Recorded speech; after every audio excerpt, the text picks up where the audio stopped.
Good evening, and welcome to the City of Warrenville Community Development and Planning Committee of the whole regular meeting on Monday, November 11th, 2019. Could I please have the roll call, clerk? Alderman Ashour. Here. Alderman Bevere. Here. Alderman Davalos. Here. Alderman Goodman. Here. Alderman Krischel. Here. Alderman Widener. Here. Alderman Wilson. Here. Alderman Berry will be coming in late. Thank you. Today is November 11th. It's Veterans Day, and I'd just like to start out by thanking all the veterans for ensuring our freedom and peace and for serving their country. And with that, I would like to ask the council's veteran, Alderman Wilson, to lead us in the Pledge of Allegiance. Alderman Wilson. I pledge allegiance to the flag of the United States of America and to the republic for which it stands, one nation, under God, indivisible, with liberty and justice for all.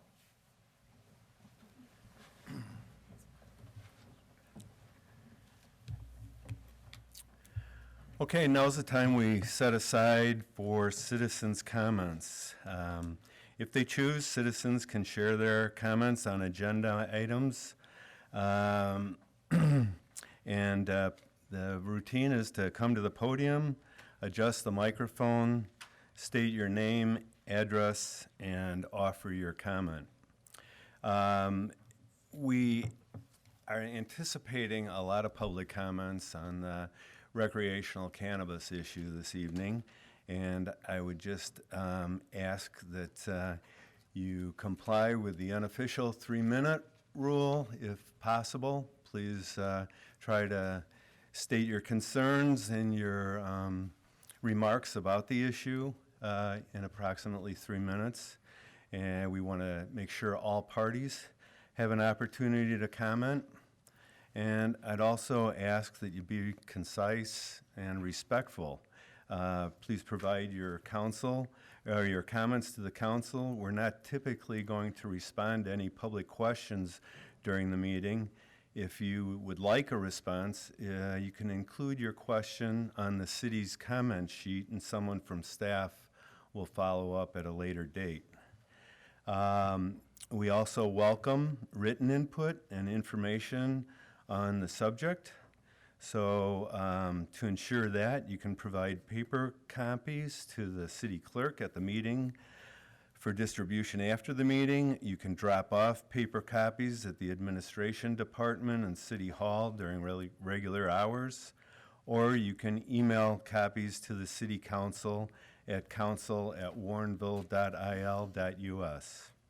And also, we just want to remind the audience that the state of Illinois has already determined that recreational cannabis use will be legal across the state beginning January 1st, 2020. And we're here to decide if and under what conditions recreational cannabis-related businesses will be allowed in Warrenville. And I'd also just like to remind you about the status of the city considering this issue. The Plan Commission, after much deliberation, and we appreciate all the input and suggestions and time that they have spent on this issue, they have made a recommendation to the council on the core questions. The City Council is committed to follow the process for public input and making a decision on the core question. And the city will make a decision on these questions before the end of 2019. And with that, we'll get started with the public comments. Dale Williams? Mr. Chairman, Yes. may I interrupt a minute? Sure. I ask everybody to please silence your cell phones. It provides a feedback into the recording and on the Channel 10, so I would appreciate that. Thank you.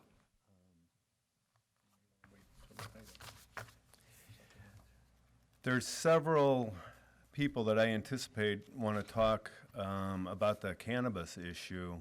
That is third on this evening's agenda. So if there's anybody who wants to speak to any other issue that's on the agenda, if you could raise your hand now. Otherwise, the comments that I have in my hand, I will call on when we begin the agenda item number 3, which is the recreational cannabis topic. Does anybody have any other comments that they'd like to make regarding any other city business at this evening's meeting? Okay, we'll go ahead with officials and staff comments. Mayor? I have nothing this evening. Alderman? Alderman Goodman? Yeah, I wanted to thank the VFW for hosting a very appropriate and respectful ceremony this morning for Veterans Day. It was very nice that we were able at the last minute to get the ceremony moved inside so that we all didn't have to be outside in the snow at the 11th day of the 11th hour of the 11th month. It often is pretty cold. So I just want to wish everybody a happy Veterans Day and offer my thanks to the people who helped us commemorate that appropriately. Anyone else? Staff members? Nothing? Okay. Let's begin the business of the meeting.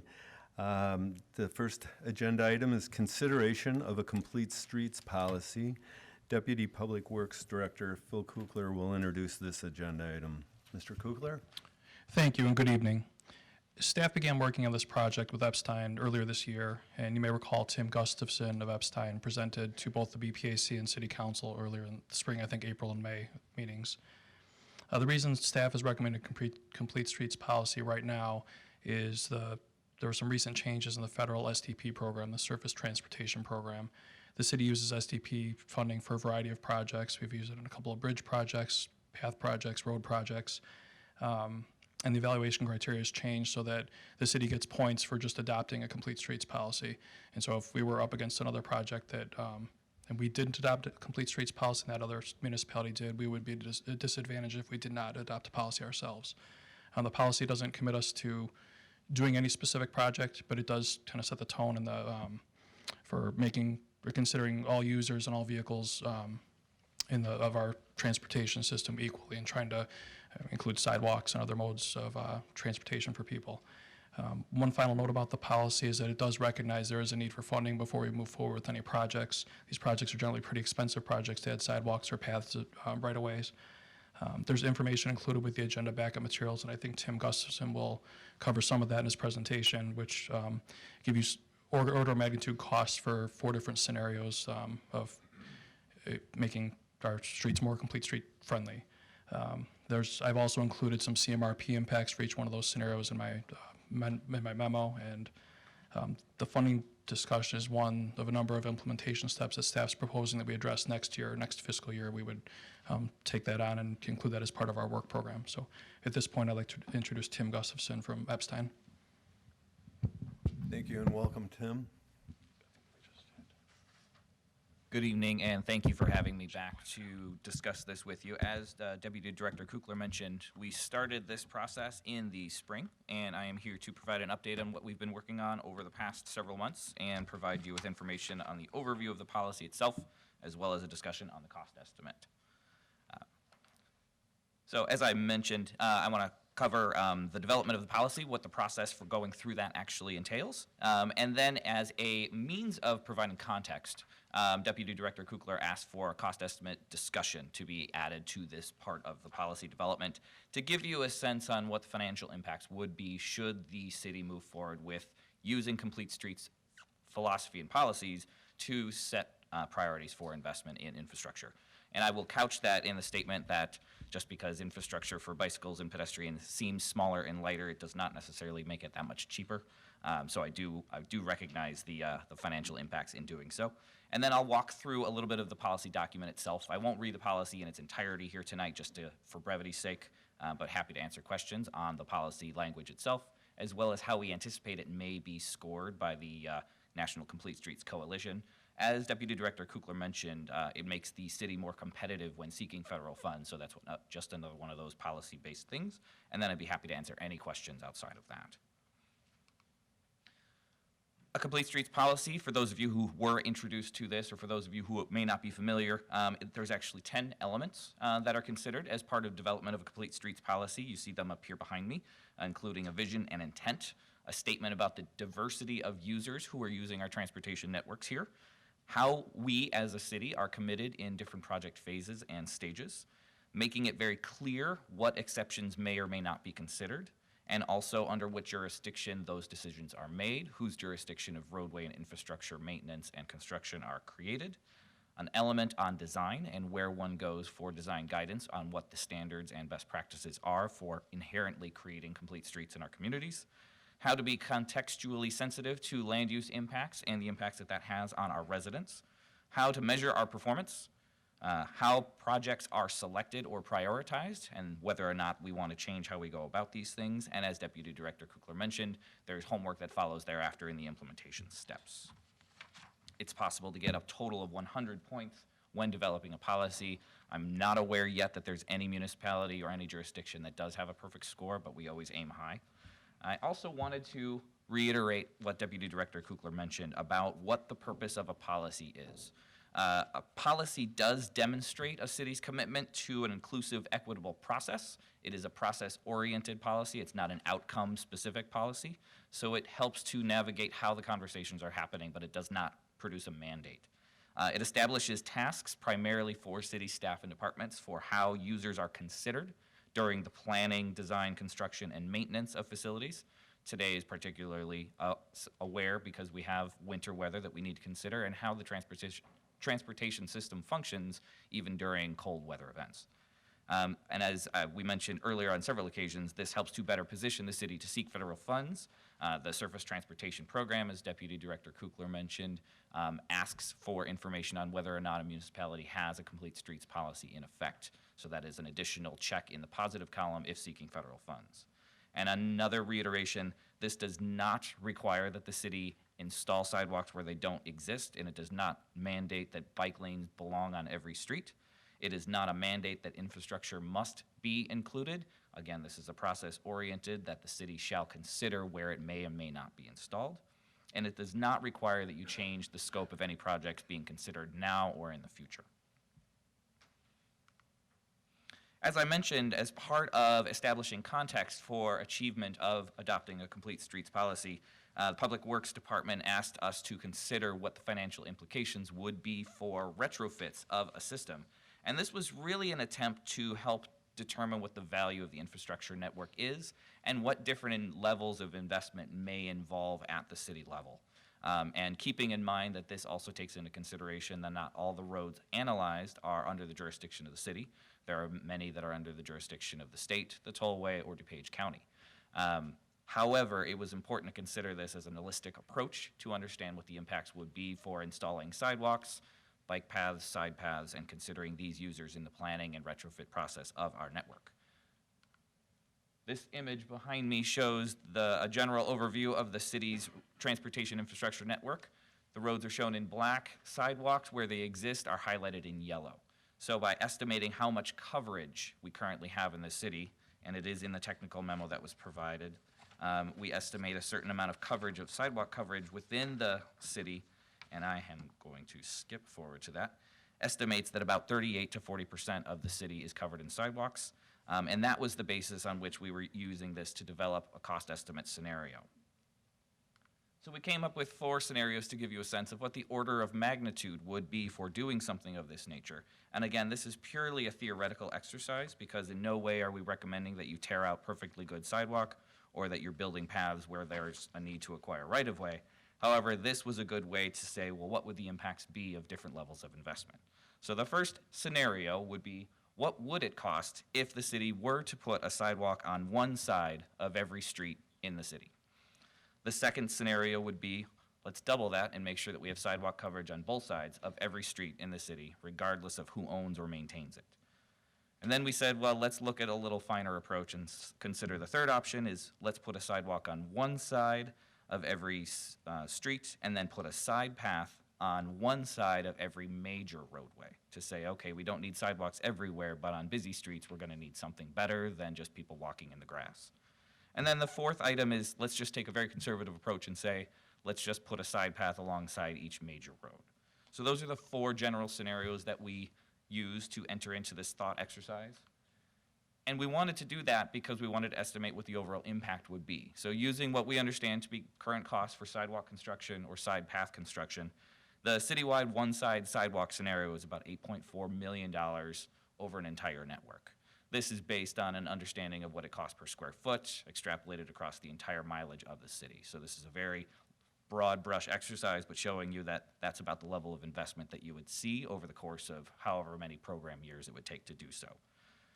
The second scenario, putting sidewalks on both sides, get considerably more expensive because there's some roads that have no sidewalks whatsoever, so it's definitely much more than double. The third scenario, half sidewalks citywide, side path on one side of major roads. We're spending slightly more than the 8.4 of just doing sidewalks, but not nearly as much as putting sidewalks everywhere. And I don't necessarily think that it would even be feasible or appropriate to do so, but this gives you an understanding of what that cost number might entail. And then side paths along major roads, this is an estimate of $22 million. So we're using cost estimates to come up with what the certain level of investment would be.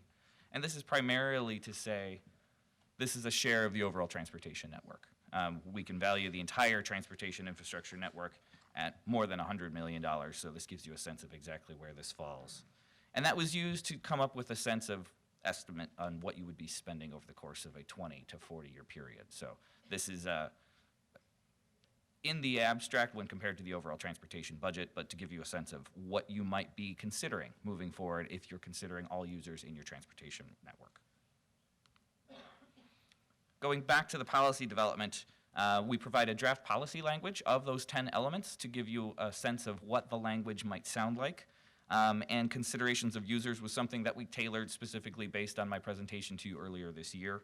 I believe it was Alderman Goodman or Alderman Berry that mentioned about a need to accommodate equestrians in this process, given the nature of our community, and also recognizing the importance that this places on public safety and the impacts it may have on emergency response. So making sure that we're aware that these are also users of the system, as well as all of the other users, people walking, people biking, people driving, delivering goods and services. This defines the roles, and as I mentioned earlier, primarily the roles of Public Works, the Community Development, and the Bicyclist and Pedestrian Advisory Commission that advises on some of these considerations and provided their feedback in the development of the process as well. There's a clause that also identifies that there will be interagency coordination between the city, the tollway, the county, and neighboring municipalities. And the draft resolution was provided in a format that could be used for discussion and information purposes that I understand will be modified to be put into a format that can be acted on by City Council in a future meeting. We also took an attempt at scoring the policy based on the strength of the language and the comfort level that we have so far in what clarity and what strength we want to be included in the policy. The column in the middle shows what each element could be worth. And as you see, there's possible points that range anywhere from 7 points to 15 points based on how important the National Complete Streets Coalition feels that that clause happens to be. And then on the far right, our team went through looking at the language as we've prepared it in its draft form and estimated based on those factors what we think it may score as. I will point out that there are some clauses that speak to concerns over equity. And if there's an ability to address that, points are awarded. But if there's a very homogeneous community situation, it's less likely that something like that would receive a point. So 70 out of 100 is not necessarily bad per se. We obviously aim for as clear and strong of a policy as possible, but there are elements that may or may not apply given a certain municipality. So we estimated at 70 out of 100. I will couch that with a grain of salt to say that since we are not the National Complete Streets Coalition, we cannot guarantee that's what the score would be, but we estimate it would come close to that. So that is a very broad brush overview of the policy as well as the cost estimate scenario memo, and I'm more than happy to take questions. Thank you very much. Questions from the council? Alderman Goodman. So the Complete Streets scoring worksheet was very tiny in our packets and difficult to read, but I see you've said we had a 70 out of 100 score, and that's on the written plan that you've produced as part of this process that you've been going through. That's not the score that we had beforehand. Correct, yeah. Okay, so, presumably that's a tremendously improved score than we would get without such a plan or without such a policy in place. But you mentioned being competitive when seeking federal funds. Is having a better score on this assessment associated with being more likely to receive grant funding? That's an excellent question, and no, the state of Illinois does not look at how high scoring your policy is, merely that you have one. All right, so then The strength of a policy is not a factor in selection. Okay, so then what, I guess just a sort of a general question, what can scoring better do? I would say that scoring better is bragging rights, actually. Mentioning that the city has very strong, unequivocal language that points very clearly to a process that exists, and that there's not a lot of wiggle room, usually results in a stronger policy. In the memo I prepared about the strength of the language, there are agencies and municipalities that use words like may consider or should consider rather than shall or must. That usually results in a weaker policy. So in the draft development of this one, we recommended using stronger language like shall and must. Okay, I noticed a lot of notes about improving the policy by adding timelines to it. So why didn't you put any timelines in the draft plan, and do you think we should? We didn't want to put milestones in this until the policy was understood and agreed upon as a framework for moving forward. Also, not knowing what the timeline would be for adding additional steps to the policy, we didn't want to create a timeline that the council may not feel that they wanted to or could meet within the structure of the draft. So this was merely to set the framework in motion, not necessarily to put you on a certain time frame.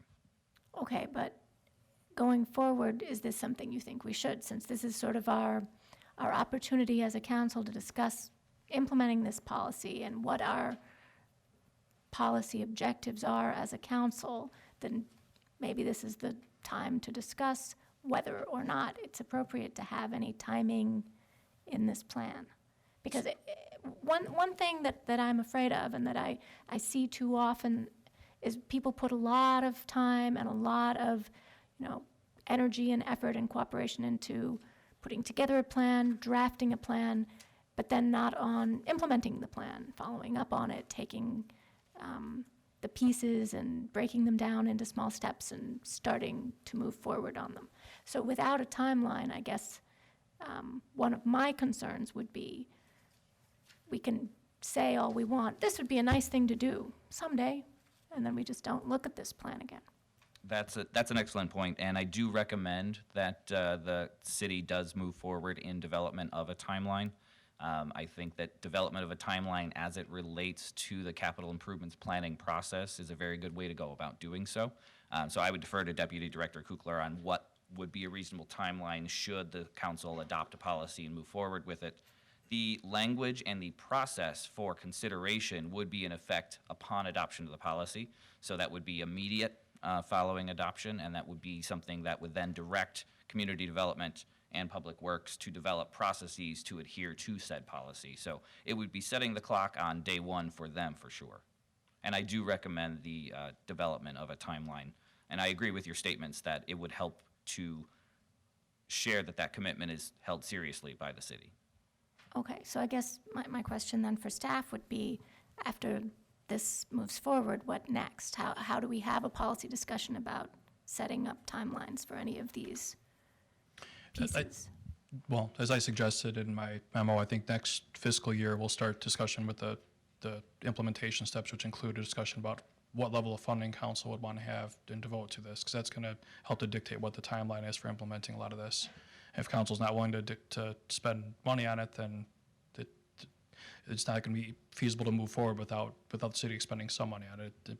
And the length of as Tim suggested in his presentation, the expenditure of the millions of dollars that potentially could be used to improve the system, it's going to be spread over a period of years. I mean, you're talking probably like Tim suggested 20 to 40 years potentially. I mean, it really depends on the amount of money the council will be by identifying a funding source, and then also the amount of money council is willing to devote to this, because not just the design and construction, it's also the CMRP impacts, which are not small. There's hundreds of thousands of dollars a year if you were to implement one of these scenarios fully. They'll be added to the CMRP. So it's something we're going to have to discuss next fiscal year. It's not something that's included in this year's work program. It's something that'll be part of Public Works Department's work program for next year to bring that forward, and a timeline would be part of the discussion as well. Okay, absolutely. I mean, nobody is saying we've got any idea now of which pieces of the plan we want to implement first, or how many, or any of them, or some, or none. But I'm just saying that in order to even have that discussion, we need to give ourselves a deadline, and people working without deadlines often don't accomplish as much. Sure. Okay, so did your cost estimate cover any non-street connected trails? I didn't seem to think that it does, but I know that we discussed this the last time. Some of the most urgent missing trail connections in the community occur in places where there aren't streets, for instance, between Maple Hill and Fox Hollow, where we've gotten permission from the Forest Preserve to put a trail in, but we haven't been able to get funding source identified or a grant for that. And nobody from Maple Hill can walk anywhere in this community except around the circle of Maple Hill, which is a very nice walk, but it's pretty short. So I guess some of the target connections involving non-street paths, were those just not considered as part of this? They were not. And I do want to make clear that this is not a complete streets plan where we're recommending facilities in any one location. The cost estimate scenario that uses the city's street grid as a mechanism for comparing different scenarios was used to estimate a general level of coverage. So I did not develop any recommendations that advocated for closing gaps in any location. I understand the city does have a non-motorized plan that identifies opportunities. This was a separate exercise from that. But what I will say is now that you have the information on the costs of those and the commitment with a policy, if it were to be in effect, that would then help to identify opportunities for closing that gap. But I do want to make clear that this process and the development of a policy was not the development of a non-motorized plan of any kind. I understand that. I just wondered Yeah. if this cost estimate is sort of, I suppose, despite it being very high, maybe on the low side because of things that are missing. Yeah, because this is covering the entire city, it's a very conservative estimate, which is why those numbers are so large. But we are not identifying the non-street trail connections that you were asking about. Okay. I guess my last question is, do we have any data, or as part of this policy, do you suggest acquiring data about our current bicycle and pedestrian trail use, or what the projected use might be if any of these scenarios were adopted? That's an excellent question. As a planner in what I do in transportation planning and design, we almost always recommend collecting data before a project or embarking on the development of a project. There are projects underway that are using that expected or anticipated trail use data as justification for why they're seeking federal funds.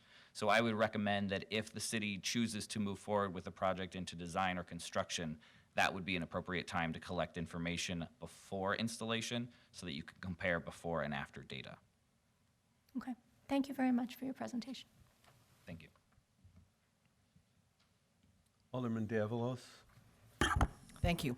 I just wanted, just to clarify, we're looking at sidewalks. I'm assuming that's the largest infrastructure piece of these complete streets policy, which is why you used that. I mean, when we talked before, there were lots of other things about how to use these streets, not just for cars, was kind of the big deal here, right? The overriding.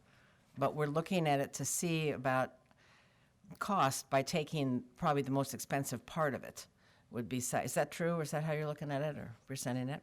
I would say that we are looking at sidewalks because they are the most ubiquitous form of pedestrian transportation infrastructure. They're not necessarily the most expensive. Per square foot, the cost of a sidewalk is cheaper than a road, not considerably cheaper, but it is definitely something that you can use to estimate coverage over the entire centerline miles of a city's roadway network. Okay, and a small question, this word side paths, does that include lots of different things other than sidewalks? Is it a generic term? The term side path is a term that the American Association of State and Highway and Transportation Officials identifies as a 10-foot asphalt or concrete path that is separate from the roadway that accommodates walking, bicycling, and other non-motorized uses with the exception of horses, because generally paved paths are just not pleasant for them, but it is a technical definition for a 10-foot path adjacent to another transportation right-of-way. Okay, thank you. Alderman Bevere? On your investment scenarios, I'm wondering if this is actually in two parts or if it's one. The sidewalks on one side of the city, does that cover major roads also?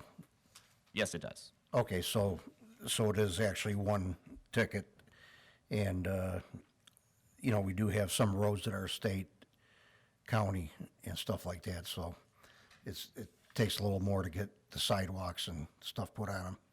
That's correct. Yes, this assumes that this would be a construction investment number regardless of who has jurisdiction of the roadway. Okay, thank you. Other questions? Discussion?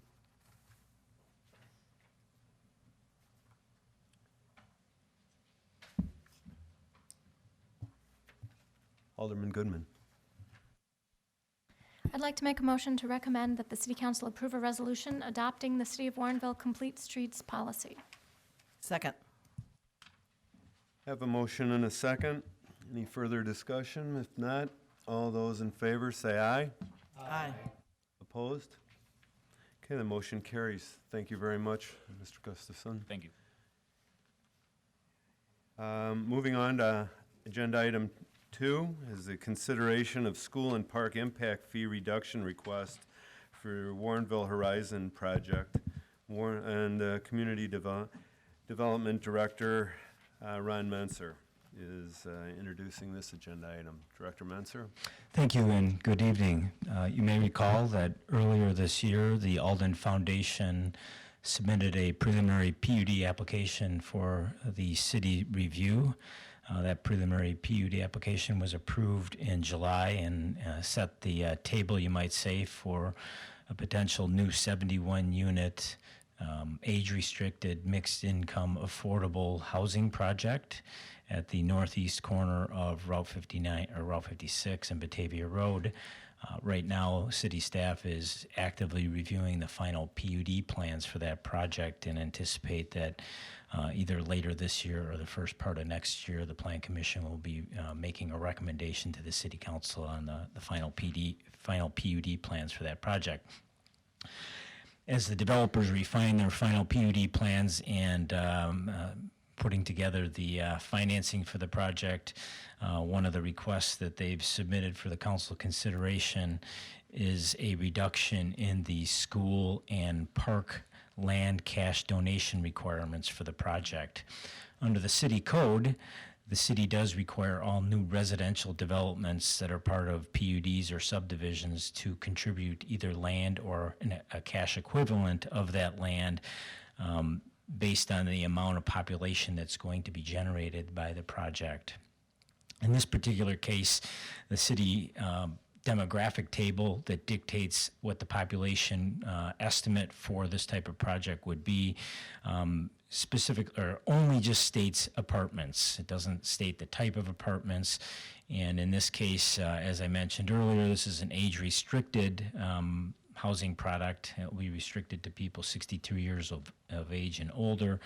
And as such, the estimated population, at least from the applicant or the developer's perspective, will be considerably less than what the city's population table suggests would be the case. The developers submitted a letter to detail their request and provide I think a fairly significant level of supporting data from other similar projects that they've built and are currently operating in the Chicago metropolitan area to provide actual population figures for this type of age-restricted product or project. And the fact of the matter is that that data suggests that the population that would be generated by this project would be more than 35% less than what the city's standard table would suggest. So in summary, the developer is looking for the city council to approve a reduction in the park donations that would reduce the amount of park donations that would be required from this project from 0.75 acres to 0.579 acres, or $112,500 down to $86,850 based on the actual population that they expect to be generated by it. And they're actually asking for a waiver of the school donations because there will be no school age residents that would be allowed to live in this particular project. I would remind you that the city received a similar request from Earhart Construction when they were working through the process to develop the Stafford Place project. They provided similar type of backup and data suggesting that the city's population tables, standard population tables, would overestimate the population that would be generated by their project based on their experience in developing similar type of housing products. The city ultimately did approve that request, and we have been tracking the amount of people that are occupying the houses that are being built on the Stafford Place project. And the developers' estimates are accurate and are consistent with the population generation that's actually occurring out there. So in this case, with the level of detail and experience that the developer has with this type of product, from a staff perspective, it seems like a reasonable and justified request. Staff is in support of it. Under the city code, the city council has the ability, and actually has the responsibility, I should say, to review these types of requests and make a decision on whether or not they would be approved or not. In this case, staff, again, is recommending approval conditionally. We're suggesting that if it is ultimately something the city council is supportive of, that the approval of it, the final approval of it, be memorialized in the actual ordinance that is ultimately prepared and approved by the city council to approve the final PUD plans for the project. And the approval would be conditioned on the project remaining age restricted, 62 years of age and older, number one. Number two, that there would be what I would call a true up after the project's fully initially occupied, in which the developer would provide actual occupancy data. And if the actual occupancy in the project after initial full occupancy is more than what the developer is suggesting in the request, they would need to pay the difference in school and library or park donations to the city for the incremental increase in population difference between what they suggest in their request the population would be and what the actual population is at that time. And then finally, last but not least, that they would commit through the PUD process to make the property or retain the property as a property taxable property. It wouldn't become a tax exempt property from a property tax standpoint. Thank you. Questions from the council? Alderman Goodman? So it says in your memo you haven't received any input from the Park District or the school district yet. I see the date of this request is October 16th, so that's a pretty short period of time. If we gave them more time, do you think we would get a response from the school district or the Park District? That's a very good point, because after the memo was completed and the packet was out, I did receive feedback from both the Park District Executive Director and the Assistant Superintendent for Business Operations. They had no formal objection that they were filing against it. The concerns that they raised are concerns that are addressed by the conditions that are part of the staff recommendation. So not only did we forward the request from the developer to the districts, we did meet with each one of those staff people to walk through and talk about the request and try to understand what their concerns and needs would be, and then we incorporated their input into the recommendation in the form of those conditions. So to the best of my knowledge, I don't believe either the Park District or the school district has any official objection to this request. Okay, and one thing that you mentioned in this memo is that they are actually donating parkland, but to the Forest Preserve District, not to the Park District. And I assume the Park District is in favor of that arrangement and doesn't want that 1.5 acres for themselves since it's contiguous with Forest Preserve land and so on. To the best of my knowledge, they're not interested in it. It's floodplain property. It's along the DuPage River corridor across from the Blackwell Forest Preserve, I think ultimately the Forest Preserve District would like to control all of the floodplain along that side of the river up to the former Senecal property that they own, which there's several property. There's one additional house that owns a private section that doesn't allow for that connection, but at some point in the future, I think it's the Forest Preserve District's hope to make that connection. I don't have any knowledge of any desire from the Park District to control any land in the floodplain in that area of the community. Right, I mean, that seems logical. I think, when you're talking about sort of fees in lieu of land contribution, and there is an actual land contribution that's going on, which is, it looks to me like in excess of what the requirements would be anyway, and they are actually contributing land. That just seems like a relevant part of the discussion. It was tiny type on some of these things, but it looked like some of their actual population estimates for a couple of their projects were quite a bit smaller than, or the change anyway was quite a bit smaller than what we're talking about. There's a couple here that are in the 20% range, 17% range. So this 35% projected population estimate is just an average over all these projects? Is that your understanding? I think that's how they arrived at their final projection for the Warrenville project, is they took the average of the population that's coming out of their other projects and then compared that with the population table, or the population that the city of Warrenville's population table would suggest, and the difference between those is about 35%, Okay, because. 36%. Yeah, 36.83 or something like that. But, the range here is sort of 17% to 40%. So the idea that we're going with the 35% lower figure is on the high end of that, but if that's their average and they have a lot of similar facilities in the area, it's hard to know whether our facility is more likely to be similar to this Fox River 2 Horizon one. That's the 17% difference because, other than maybe that one's on a river too. It's hard for me to know. But- It's a valid point, and that's one of the main reasons why we included the true up provision in the recommendation that you had before you. Yeah, that makes sense. Okay, thank you, Ron. Alderman Davalos?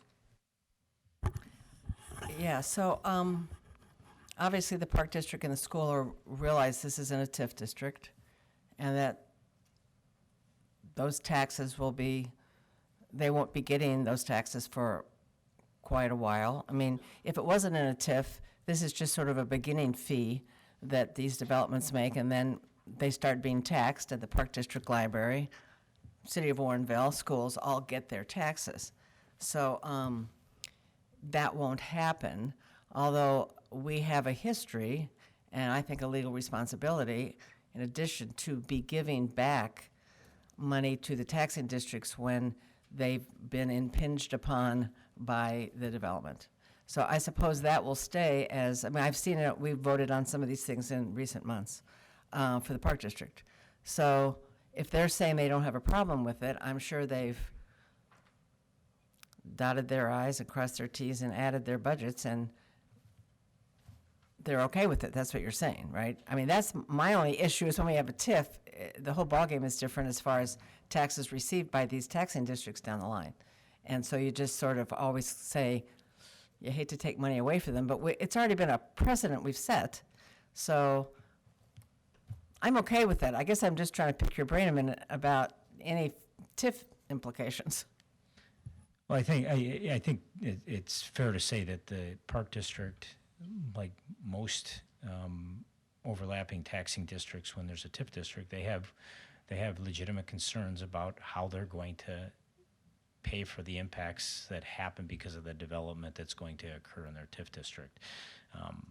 So I'm not trying to minimize that. I think the Warrenville Park District, the the library district, the school district, and the fire district, they all have those concerns. And I think in the past, the city's been very responsible to work with and communicate with the overlapping districts to understand those needs and those impacts and do what it can to help address those impacts and use TIF funds when available to do so. I think when you look back at the Cantera TIF district and the amount of funds that the city was able to, in a sense, distribute to those overlapping districts to help them deal with the impacts that they were experiencing as a result of the Cantera TIF district. I think that at least in my opinion, the city did a very commendable job in helping the districts deal with those impacts during that time. And I see no reason why the current city council wouldn't be receptive to those same type of discussions going forward. And it's all predicated on actually development happening and actual TIF revenue being generated. Right now, there's been not a whole lot of development, private development in TIF 3, and even after the development occurs, it takes a little bit for that to become assessed, and then property taxes collected, and those taxes being available to do things with. And as the council, I think, knows and understands, the city's invested a considerable amount of time and effort and money to implement the TIF districts and do some of the initial public improvements that will hopefully support and attract that private investment. Thank you. Alderman Ashour? Could you please explain the mechanism by which you will prevent a change in use of the property? Is it through deed restriction? What can we do as part of the development that will stop that from becoming another use that is more intense and create some of the demands that right now we're trying to do away with just by asking? Yeah.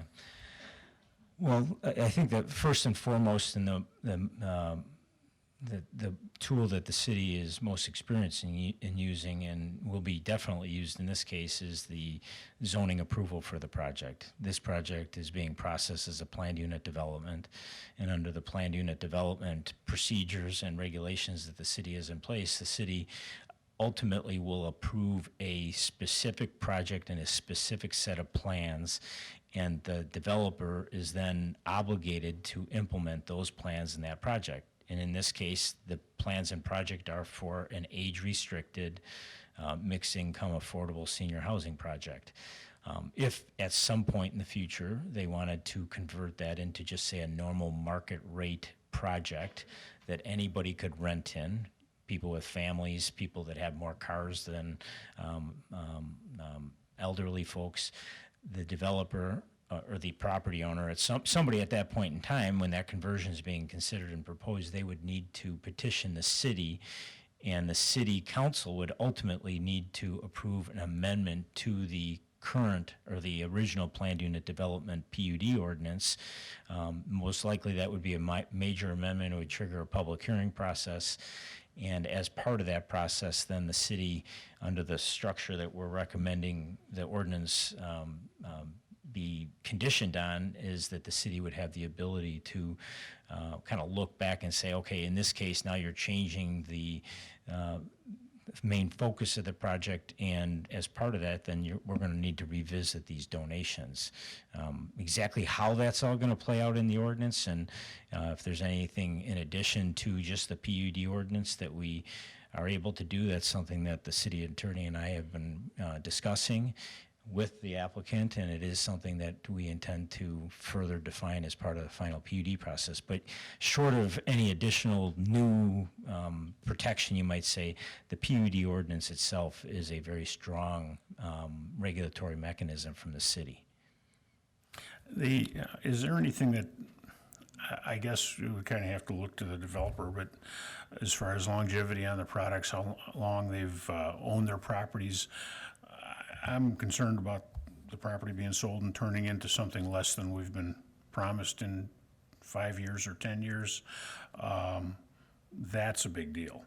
Yeah, And I don't know if there's somebody that can, They're here tonight, so I think that they could, somebody from the developers team could speak to that. It's my understanding from the testimony they provided at the Plan Commission that they are long-term owners and holders of these assets. But is that Mike? I see we have someone coming forward. If you would introduce yourself, please, and Good evening. Can you hear me? I'm Beth Demas. I'm the executive director of the Alden Foundation, and we've been developing these types of communities since 1996. We still own the first development that we built in 1996. We renovated it a few years ago. So our intention is we don't develop and flip and sell. We're in for the long run. So we have no intention of selling this building. Any other Thank you. questions? My last comment would be, I have more of an understanding about the concern with the school district, the Park District, the demographic that they are representing.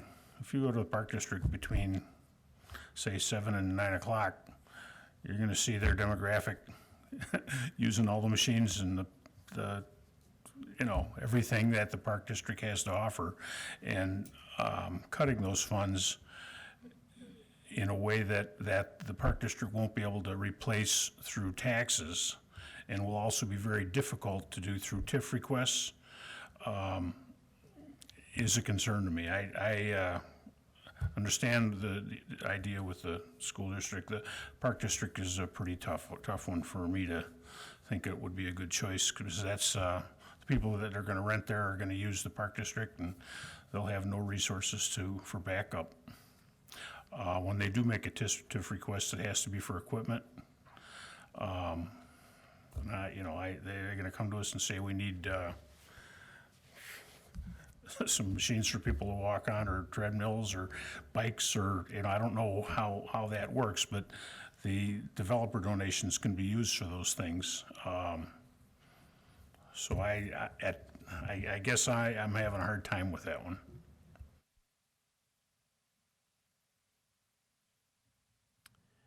anyone else? Alderman Berry. Ron, did you say that you did get a response from the Park District? And do you have something in writing from them that they are not interested in receiving these funds? Or No, just a verbal? believe me, I think if the funds were, the city was going to say you can have, we're going to collect $112,000. The Park District's not going to say, hey, we don't need that extra 30 or 40 grand. I think the Park District understands, and they've reviewed the city code, and they understand the legal intent of the regulations is to collect a certain amount of dollars per person that the project's going to generate.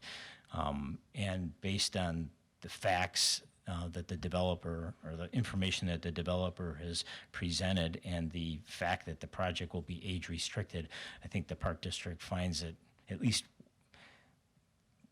my understanding is they don't feel that they could present any information that would justify that they should pay the whole thing based on the higher population generation estimates that are included in the city code.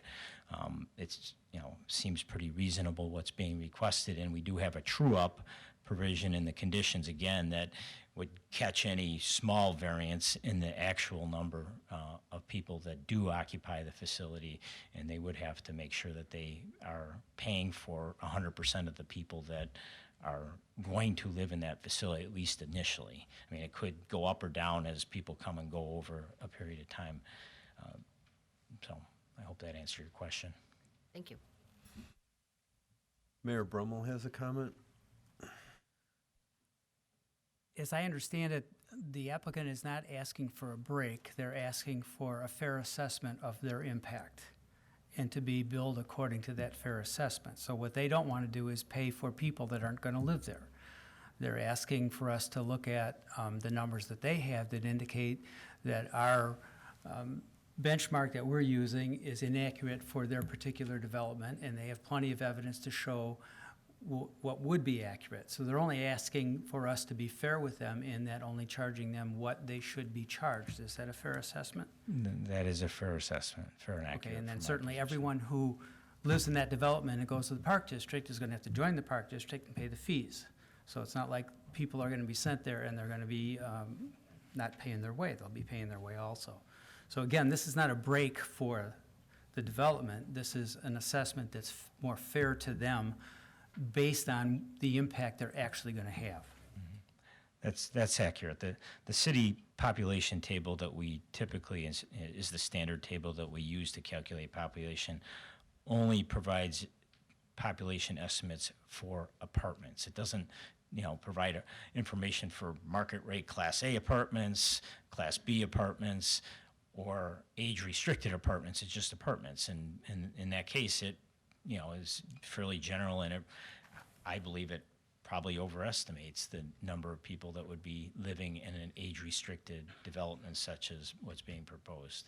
So in terms of the request too, we sort of have a belt and suspenders here because we have the information they've provided to us over a period of time for all the developments that they've done. And then we have the true-up agreement also, which says, okay, at some point, we're gonna compare what you've given us with the actual numbers and make sure those jive. So we should be in good shape in terms of being equitable in this particular instance. That's my professional opinion. Thank you. Other comments? Alderman Goodman. I'd like to make a motion to recommend that the ordinance be prepared to approve the final PUD plans for the Warrenville Horizon project. Also memorialize the approval of the Eldon Foundation's fee waiver request, subject to the staff recommended conditions contained in the November 7th, 2019 memorandum from Community and Economic Development Director Menser. Okay, we have a motion and a second.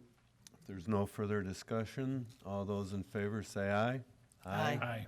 Opposed? Okay, motion carries. Okay, we're on to item 3, consideration of city regulation and taxation of recreational cannabis businesses. Before we get started, we'll go through the public comments, and then we'll introduce Community and Economic Development Director Ron Menser to introduce the agenda item. We also have our the pleasure of having our city attorney, Brooke Lanneman, with Holland and Knight here tonight to answer any legalities that may come up from the council. So let's start with, I'll read off 4 names to get us started for public comment. Mike Baer, Bob Siebert, Tom Sherlock, Dale Williams. Please come to the podium, state your name and address, and provide us with your input.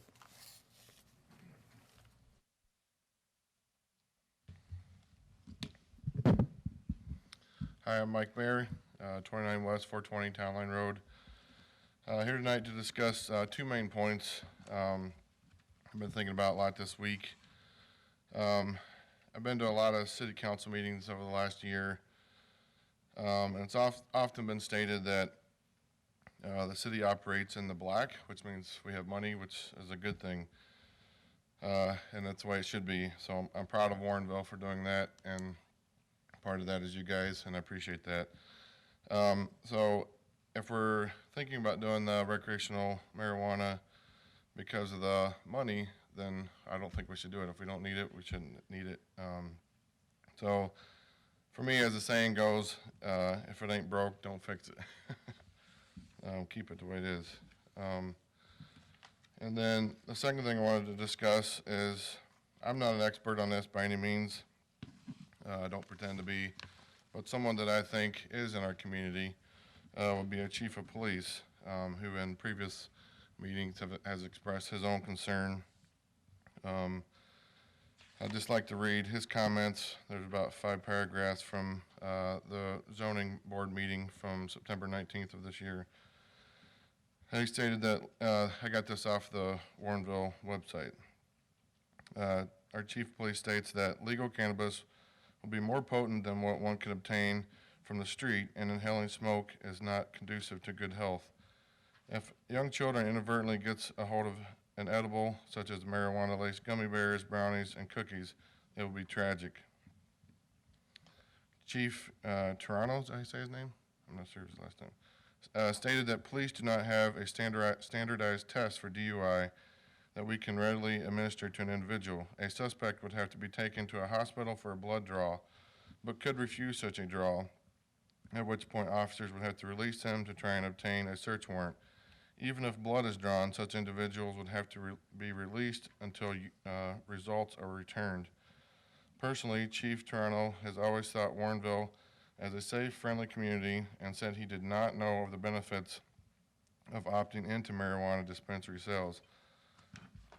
Additionally, he did not think it would discourage the black market of illegal sales because a 45% tax would increase its price exponentially. Currently, the police department makes a significant number of DUI arrests for possession of cannabis and paraphernalia, some of which involve out-of-town individuals. In Illinois, small amounts of cannabis possession are merely a fine and educated, and a fine is paid with no criminal records. If sales are legalized here, Chief anticipates a scenario of an opt-out state customer who will be able to purchase up to 15 grams of marijuana, going to a local hotel room to smoke it, which will result in complaints of which the department will need to respond. Chief Toronto continued that as with liquor retailers, the state will license cannabis. However, the difference is that the cannabis dispensary does not require a license from the municipality. The state has sole authority to regulate a marijuana license. A municipality does not, so that kind of takes the control from you guys and us to the state. A municipality does not have the ability to suspend a license. Thus, Warrenville will be trusting the state to investigate and enforce the license, and local law enforcement will not have any authority to revoke such license. If a business is caught selling alcohol to underage individuals, not only can the seller be arrested, Warrenville could also revoke the business's liquor license. In the case of illegal cannabis sales, a seller could be arrested, but it's up to the state to revoke the license. So he's basically saying you're tying his hands, in my opinion, is what of his own words. He continues, this is concerning because the state does not have a stellar record of revoking FOID cards, DCFS, massage parlors, and other licenses to date. So I would rather see it being control of the city of Warrenville, not relying on the state to do their job on that. Thank you.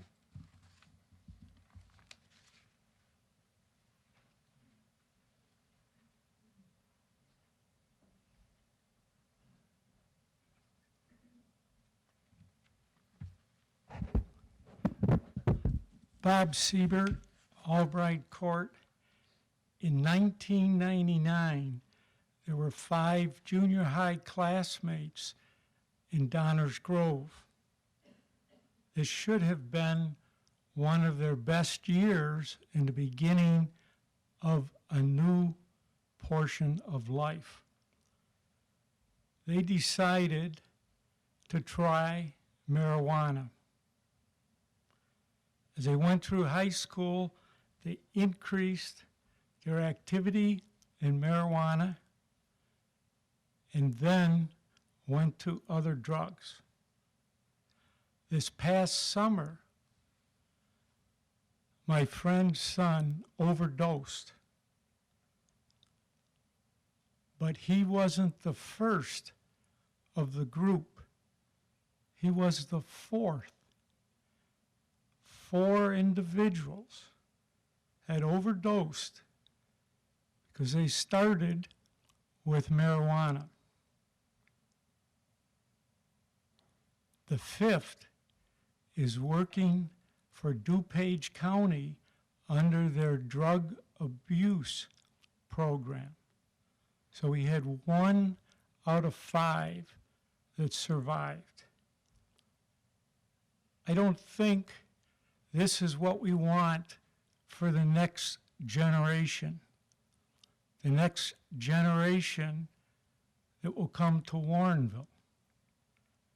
I think we want to set a strong program so that they can see the difference of what they should be accepting. If you would consider being a high school student, driving your car, if you're driving in Warrenville and you see a marijuana sales store, you have the perception that this must be okay, because here it is, they're selling the marijuana, so it must be all right. But if you're in another city, say West Chicago, which has eliminated marijuana, you would drive through and not see a store, and your perception would be, this is not what we want. So are we going to set the next generation in the right path, or are we going to simply say, the state said it was okay, it's legal, so therefore we're going to take money in revenue? If the state thought it was completely legal, they would not give the municipalities the opportunity to opt out.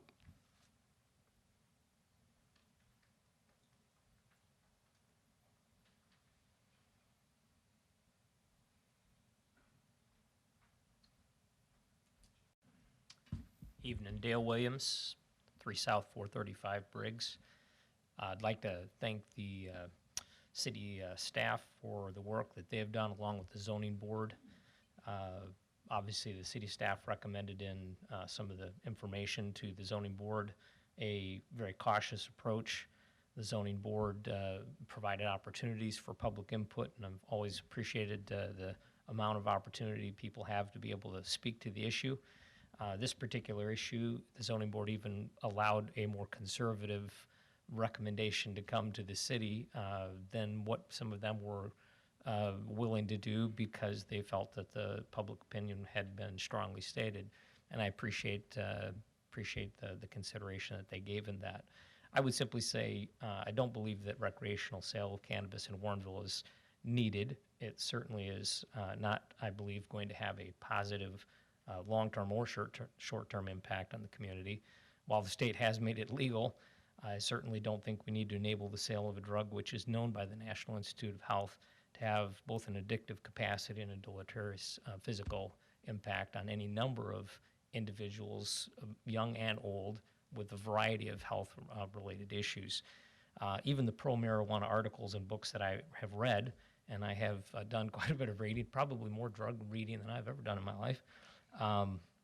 Unusual probably for a pastor to spend a lot of time checking out books on marijuana. I'm not sure what the librarians thought of me, but nevertheless, the risks, even in the books there, particularly page 37 of one of the books that is one of the most significant by the pro-Colorado group, lists the risks and the seriousness of the risks to a variety of people who use those products, particularly edibles, in addition to marijuana being smoked. And they talk about the dangers that potentially occur to those who take those items. Beside the input given by Police Chief Toronto, there was also testimony indicating that the revenue generation impact is really unknown. There's really no way to know what the revenue would be. City attorney indicated that the law is not entirely settled. I think that would be accurate. There's still undefined things in the law. They're still adding things to the law that need to clarify various provisions. And as I listened to those various pieces of input from the testimony that was given, it seems to me that opting in would be like diving into a pool without knowing how deep it is. There just are a lot of unknowns. And since many of the communities in our area have already banned that retail sale, I think it has the potential to cause Warrenville to be a place where the demand ponds. And I'm not sure that that's a good thing. Even though the law says it's illegal to have it open in your vehicle, does not mean that people will obey that law. People have been known to get on their cell phones. People have been known to drink and drive, and I think the same thing is likely to be true here, and if we're one of the few people that sell that kind of thing, I think we're going to see a greater impact as a result of that. Legalization is going to bring more use. Not that the city can stop that. I know you're not asking for it. The state dropped it in your lap. But it will bring more use, and it will not diminish the bleed over into the underage abuse of cannabis. Just like they wind up getting alcohol and any number of other things, either from people who buy it for them or through means at home, taking it from adults that have purchased it legally. The impact on young people is significant. For 30 years, I've worked with young people and families. I've never seen a positive outcome for young people who are engaged in taking it. It is an addictive drug. It does have the ability to have psychotic impacts, particularly on developing minds, and don't think that it's something that we would want to encourage in that way. For a variety of other reasons, but to keep time short, I'll simply ask that you respectfully request that the committee recommend that the council opt out of the recreational sale of cannabis in the city of Warrenville. Thank you. Second call for Tom Sherlock. Is he here this evening? Can I just clarify something Sure. briefly? I just wanted to clarify the comment about the law not being settled. The law has passed and is complete. However, I think what you were referring to is that there are various state agencies that would be implementing certain aspects of the law that would be passing rules and regulations for that implementation, and some of those rules and regulations have not yet been finalized. So, Thank you for that clarification. Go ahead. Tom's out of town tonight, actually out of state. He asked me to read this on his behalf. He actually sent me an email just a little bit ago. Tom Sherlock, 29 West, 002 Main Street. Impressionable young teenagers, people having difficulty coping with life, the abused, those that are looking for an escape to their problems and issues, those that are struggling and are ready to give up, those with severe depression, those that are ready to take their own life because the pain is so great they just can't take it anymore. These are the biggest reasons why we should not allow the sale of recreational cannabis in our town. These are the individuals in society we should be concerned with when you make your decision. Your job in town is to protect those you serve and provide a better life for all. Your job in town is to pass laws and create ordinances that are right, just, and for the common good. If you allow recreational cannabis in our community, how is this right, just, and for the common good? If you allow recreational cannabis in our community, in my opinion, you are discounting the people that need your leadership and guidance and support the most. How is that serving the greater good? Also, what message will you be sending to our teenagers here in town? How is having a dispensary here helping a teenager better cope with the struggles and challenges they are already facing with maturing into adulthood? When every time they drive through the town, they see the weed shop. It's a temptation to them that is wrong to provide. You need to find solutions that provide a positive solution, not a temptation, by providing a temporary option, allowing them to check out of life where they don't face their issues and challenges. Alcohol offers a similar escape, and we have viable data that proves the destructive effects of alcohol provides. With cannabis, the effects offer a different kind of escape, but one just as destructive as alcohol. I speak of this from firsthand knowledge and experience, as I was one of those troubled teens and escaped from my issues by medicating myself with both drugs and alcohol, and it all started with alcohol and marijuana. It took me decades to overcome this challenge and affected my life dramatically. When I finally did overcome this destructive pattern, I discovered almost half of my life was gone. Why would you, as a council, even consider putting your youth and our citizens at risk? It all starts at the top. You are the ones that need to lead by example. If you pass this and justify it with logic of it's already legal, and if we don't allow it, someone else will, to me this is a cop-out excuse with total disregard for the common good. What I see here is just a cash grab. Seems there is easy money to be made, but what cost to our society? The social impact of this dilemma is unknown. No matter what studies and reports you justify your position, there are just as many studies and reports to dispute your findings. The change in issues with this are that the changes and issues with this are so don't pretend they don't exist. I have no issues with those that want to use it responsibly for having that right, since it will be legal. They can pursue it elsewhere without much of an inconvenience. But if you as a council approve this for our city, you're providing an option that could severely damage the people in our community and others in surrounding communities who are really struggling, by providing temptations and choices that can dramatically affect their lives in a negative way and drive them deeper into despair. You as the council and we as a society should be helping to lift people up, helping each other grow, and helping those around us by examples. Passing this option is the wrong solution to provide our community. Thank you for your time and consideration. Tom Sherlock. Thank you. Okay, the next four to give public comment would be Louisa Young, Lana Gradowski,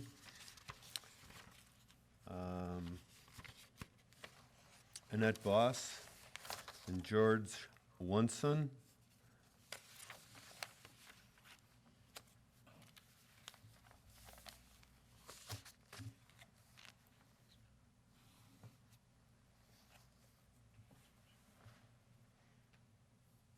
Okay, good evening, and thank you for letting me speak. I'm Louisa Young, 2 South 531 Iroquois Court West. I moved into Warrenville 12 years ago, mainly because of the excellent Wheaton-Warrenville School District. And I expected, and I still do, that Warrenville is very family-friendly and has a lot of consideration for our children. So this is my main concern is the unintended consequences of if we opt in would be for giving bad messages to our children. We have already seen what has happened with vaping. We were very slow at moving the 18 age to 21, but the harm has already been done. We have some statistics that show that 43% of 8th graders have admitted to having vaped. 66% of juniors in high school have admitted to having vaped in the last year. I think this is going to be a problem if we allow recreational marijuana in our community. So I would recommend that we opt out. Thank you.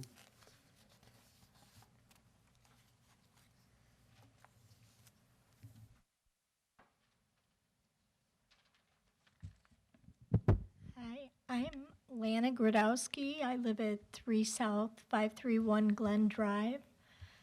I just think if we're going to introduce something new into Warrenville, it should be something that adds value. And it doesn't necessarily mean monetary value, which in this case, might be offset by other services city might need. But it means moral value and strength and building our community. I don't feel that opening the city up, of Warrenville up to recreational cannabis dispensaries or other facilities would provide any added value to our community, but would diminish it.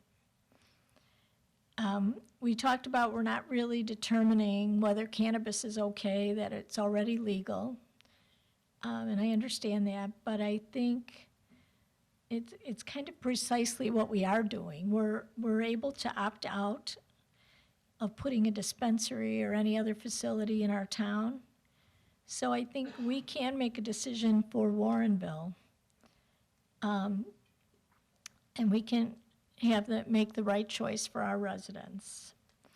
I know there might be access in other surrounding communities and people can go there, but just not having a dispensary here becomes a deterrent for young children and the younger population in general.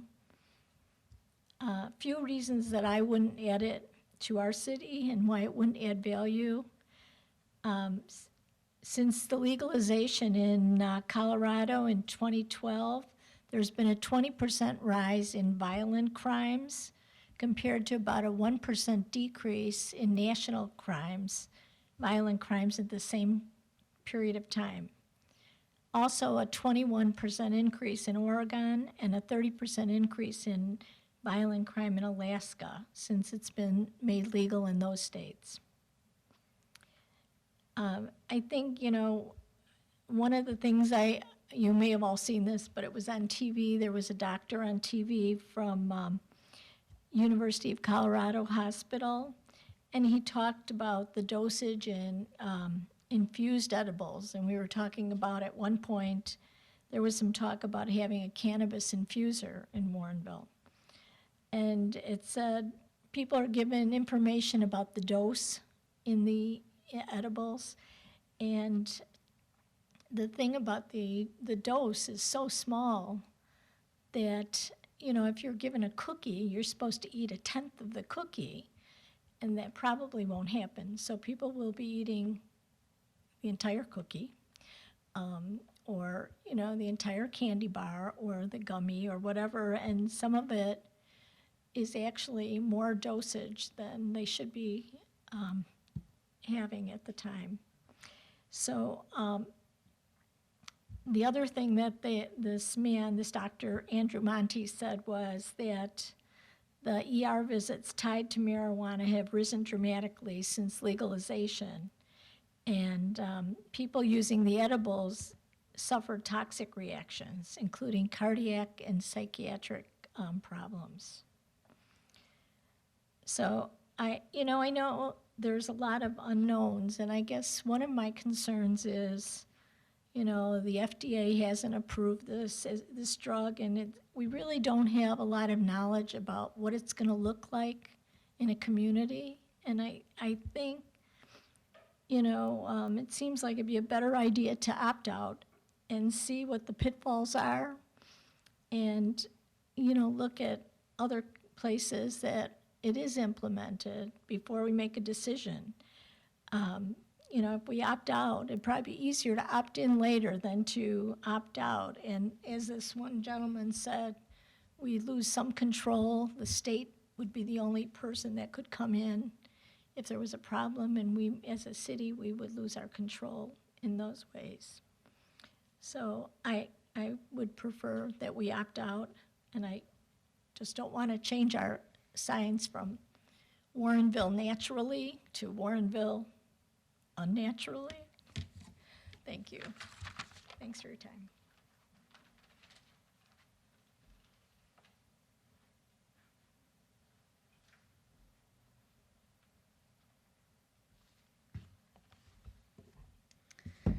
I'm Annette Voss in Summer Lakes here. 21 years I've lived here, and I know I've spoken to you numerous times, and you may be tired of hearing me. But I do feel compelled to speak each time I've been given the opportunity, and I so thank you for listening and for truly digesting the concerns of all those who have spoken to you today. Of course, we believe that for each one person who's here today speaking, we're representative of many other people who have similar concerns that you're not hearing from. So we appreciate your having taken serious consideration for our thinking on this. I agree with every comment that's been made before now. I think it's all been so well said. I do think that some of the thoughts that may still be going through your mind is all the downsides for marijuana, the recreational marijuana access, are going to exist whether it's here or not here. And I would say, in contradiction to that, I would say we're not going to have the facility, the hub of the commerce where people are coming in order to purchase it. The numbers of people that are going to be within our community obtaining and using will be different if we have it here, or if people from our neighborhood just go and get it elsewhere and bring it here. The numbers will obviously be different, and with the greater numbers comes greater problems. I was so moved by our police chief's comments that Mike Bear read earlier, that he is asking us, please listen. You know, we're overwhelmed. We will be overwhelmed as a department if we are given the responsibility of monitoring and protecting people, knowing that there is, with the hub of commerce here. And I'd ask that we take that very seriously as we pay him to keep us safe. And part of why we've come today, all of us that are speaking against it, is because we love our neighborhood being safe. We want it to be a rich, multicultural, place where we have great schools and great services. And we don't want to overwhelm those that we have been relying on, such as the police department. I would say that the having it here does create an illusion of safety. And as I've mentioned once before, visibility sells. Visibility sells so much so that people are paying $5 million for a 30-second commercial on the Super Bowl day. So we have to be thinking about, yes, is that having a storefront here that sells it and people are seeing it, whether it's placed in proximity to our grocery store by the Family Foods, where we have a huge population of disabled folks and folks that are vulnerable to perhaps self-medicating because they do have some issues, all of us have, but people may be self-medicating who cannot get to another city, and having it right adjacent to a place where we are often frequenting will be difficult for people to resist potentially. We do know that the revenue that we will allegedly be receiving is speculative at best, and that is the only pro that I've really heard anyone speak to, is that we'll get revenue, but it's speculative. For example, in Canada, though they have had legalized marijuana for some time, the consumers are still purchasing from the black market 43% of the time. So how do we even know that this product, which is going to be so heavily taxed, will be favorable in the minds of our citizens if they're the purchasers or any of the purchasers, that whether they're from Warrenville or not? How do we even realize that this revenue will be as lucrative as what we're hoping? In fact, the revenue that's in California right now is much lower than what was expected and anticipated. And the further downside to the black market availability is that it seems to be being empowered by the legal availability, which is much higher in cost. And so people who are unable to afford the legal product will often turn to the black market product.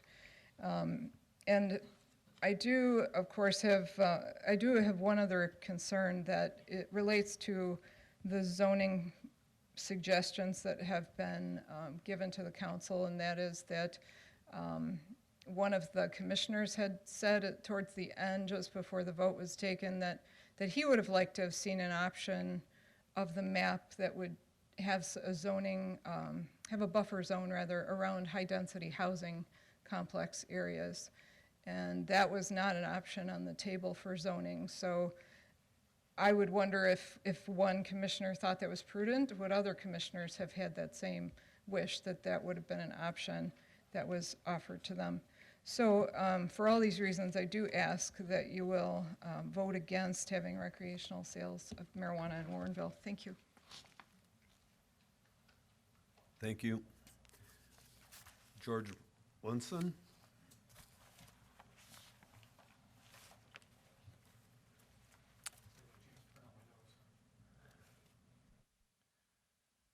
George Sam, 29W463 Amber Lane.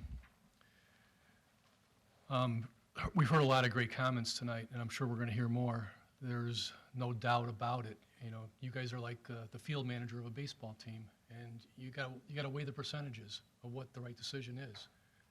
There's no question of what the right decision is here.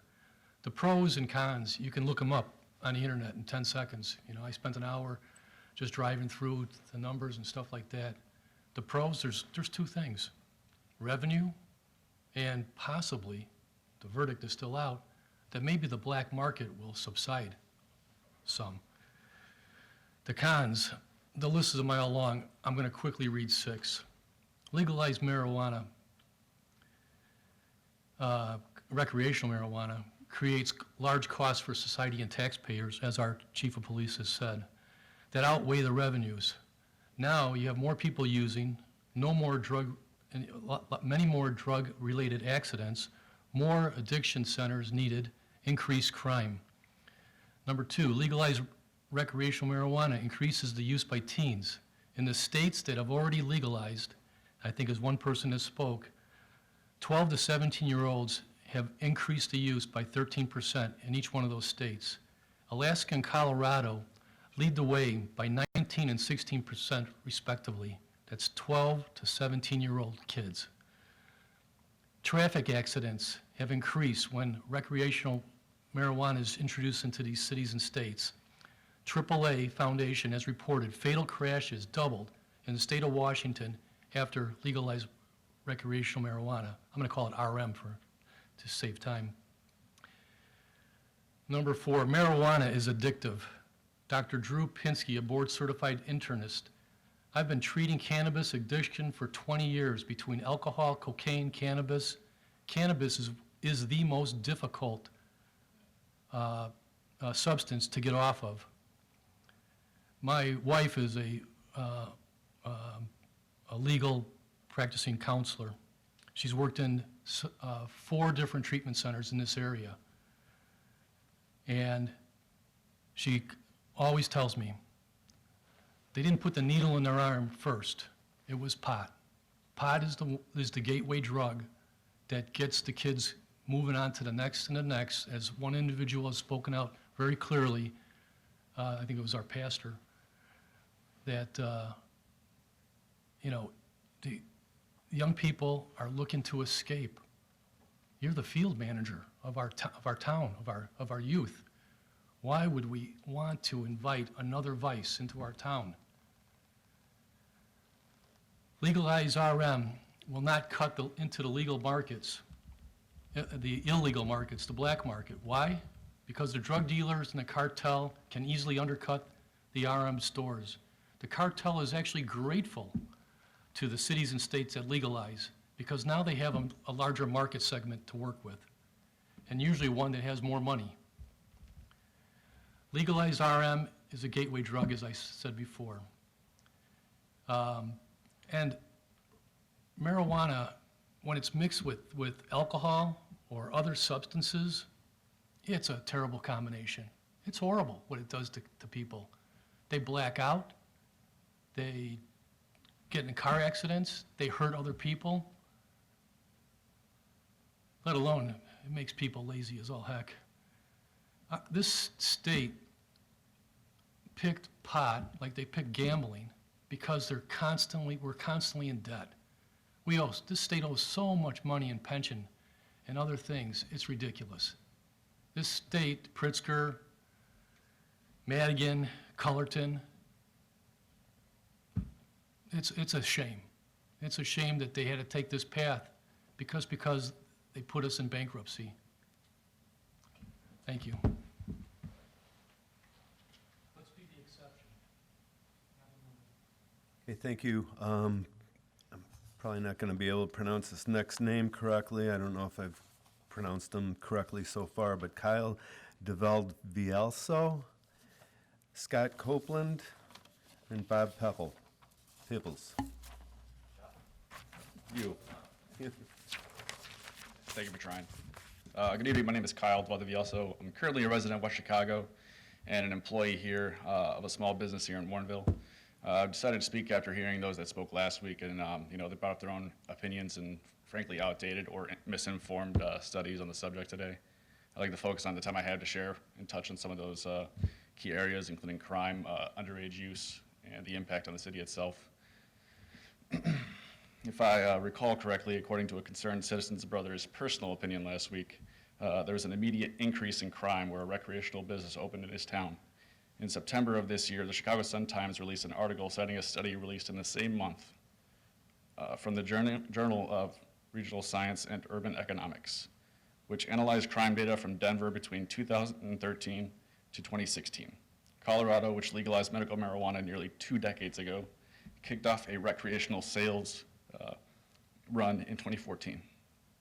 The study states that the results imply that a dispensary in a neighborhood leads to a reduction of 17 crimes per month per 10,000 residents, which corresponds to roughly a 19% decline relative to the average crime rate over the sample period. I would say with confidence that Warrenville's safest city title is not in danger from recreational cannabis sales, from other addictive and dangerous drugs such as heroin, which is on the rise here in Illinois.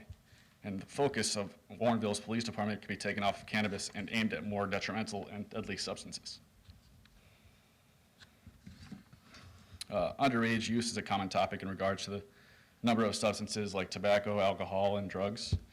With cannabis, I'd like to quote a study from JAMA Pediatrics regarding alleged increase in underage use of cannabis that states, recreational marijuana laws are associated with an 8% decrease in the odds of marijuana use and a 9% decrease in the odds of frequent marijuana use. Consistent with the results of the previous researchers, there was no evidence that the legalization of medical marijuana encourages marijuana among the youth. Moreover, the estimates reported show that marijuana use among youth may actually decline after legalization for recreational purposes. The latter result is consistent with the argument that this is more difficult for teenagers to obtain marijuana, as drug dealers are replaced by licensed dispensaries that require proof of age. I'd also like to share with you a statement from the Oregon Liquor Control Commission. In 2017, the Oregon Liquor Control Commission had marijuana inspectors visit 20 marijuana retailers in Central Oregon, and all of the 20 businesses visited passed a check for prohibiting sales to a minor volunteer. The executive director of the Liquor Control Commission, I wanted to say that our licensed retailers in Central Oregon scored a 100% on refusal to sell marijuana to a minor, and that is a sign that this segment of our regulated industry understands the importance of compliance. Essentially, if you think underage kids are just going to walk into a dispensary and purchase something, then you really don't know how these things work. You must be of legal age with a state-issued form of identification, just like tobacco or alcohol, and you must be able to present and prove that you can even enter where the products are sold. On the other hand, drug dealers don't care how old you are. They don't care. They're criminals, whereas these dispensaries are licensed and law-bound to ensure you're of age for the products they can sell. Dispensaries can be a solution to the black market problem and the underage problem use. They're not an addition to the problem. Another topic last week was that some simply spoke that they asked what this image would be of Warrenville if a dispensary opened. Several studies have shown that in areas retail cannabis stores were introduced, they saw an increase in housing values, with some seeing a 4.7 to 8.4% increase depending on the distance from the location in comparison to the previous year. The median home value here in Warrenville is $228,700. With a potential increase with help from recreational cannabis business, the median value would be increased by a little over $18,000. People want their homes to be worth more, and property value is a huge factor when those are choosing to purchase a home. This makes both current and future residents happy, whether or not they choose to use the cannabis themselves. It's obvious what benefits the taxes on cannabis have for the community. I don't think I need to expand much on this. It's well known how much revenue in other cities and states have been able to bring back into their communities and the populations from cannabis sales. And lastly, I just ask that you use reason and not misplaced emotion or prejudice against this important topic. You look at the studies and the statistics and their findings. Use other states as examples. We're not the first monkey heading into space. This has been done before, and we're not here talking about some new age snake oil. I thank you for your time, and I hope that you can make the right decision for your city.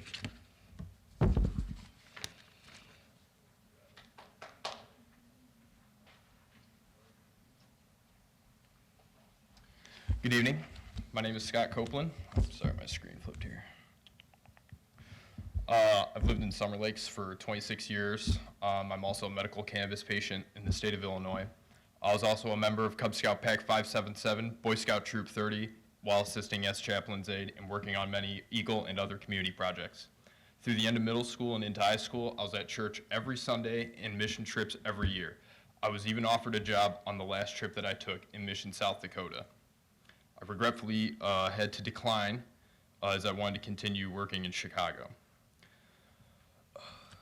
I also began working in aftercare ministry in the inner city, serving Lawndale, Austin, and West Garfield Park neighborhoods, along with attendants from multiple halfway houses, housing projects, and minimum security prisons where the church service was like their approved activity for the week.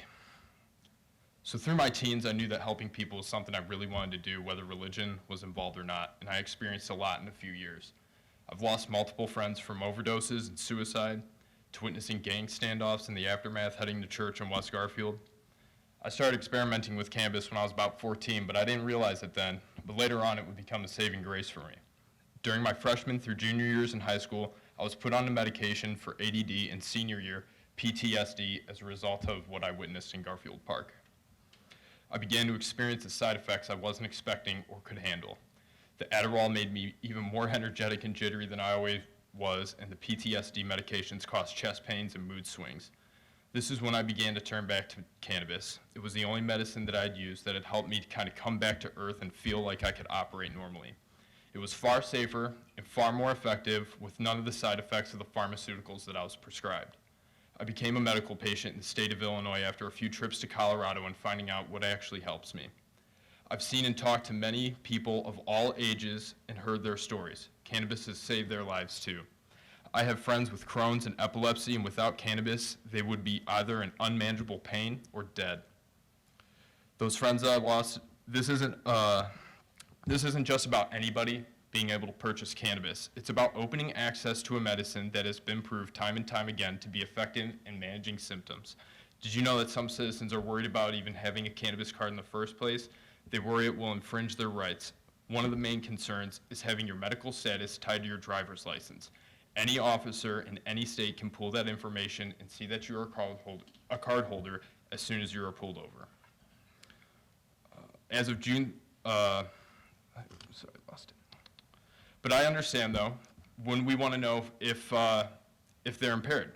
But what about all the people operating motor vehicles on opiates and benzos? Sometimes you can't even tell if they're impaired or not. But as of June 30th, in DuPage County alone, there are over 3,800 medical cannabis patients that chose the natural and safer alternative to pharmaceuticals. And since January 1st, with the passing of the Opiate Alternative Pilot Program, more than 30,000 new patients have registered for medical cannabis to treat their conditions instead of painkillers. Allowing recreational cannabis into our town won't cause an increase in underage use or crime. Dispensaries and their staff have extremely strict guidelines and are well aware of the laws and regulations that are put upon them, as well as the state that watches what they do. Allowing this business into our town will allow safe and convenient access to the quickly rising number of patients and adult citizens that partake, not just in our town, but the surrounding communities that chose to vote against legal access to a plant that has saved millions of lives. Over the last 4 days, I've collected 175 signatures with sign-up sheets posted at local Warrenville businesses and an online petition as well to support recreational cannabis in our town. Some of them actually being from other towns that have opted out or are anticipating. 3/4 of those people are not medical patients in the program. They are regular people just like you and I. This is something they want to see in our community, and I also work at Clouds of Rust, and we see a lot of customers in our shop that purchase CBD products already and that are eager for recreation to come because not only do they want to support our future endeavors, but they want to be able to try THC for their issues without having to dish out a lot of money to the state for a medical card. I don't know if you're familiar, but the expenses to get a license to be a patient are very expensive and can really turn away a lot of people. There are a huge number of people that the Clouds of Rust team has helped educate about the benefits of medical cannabis and CBD over pharmaceuticals. Myself and many others have great faith that this will be a very positive impact on our community. We don't want to make a decision that we will regret. We're the safest city in Illinois, and I have faith that we will remain the safest city even with recreational cannabis. I support safe and legal access. I support a natural alternative. I support harm reduction. I support recreational cannabis in Warrenville, and I urge you to support it as well. Thank you for your time.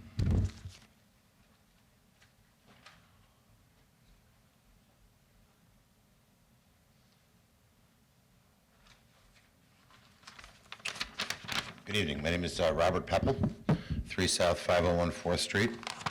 Also a planning commissioner and vice chairman of the Zoning Board of Appeal. For starters, I was that planning commissioner that questioned at the end of the last meeting. We've been looking at an awful lot of maps of where things could be excluded or feet put around daycare and schools and things like that to eliminate those as areas for it. We've looked at maybe 25 maps, an awful lot produced by the city, and a great many of us decided at that decision-making point that if you looked at the map that was accepted, the B2, and I actually voted for it, was that it restricted so many areas that it opened up in let me go with my comments, you'll get this.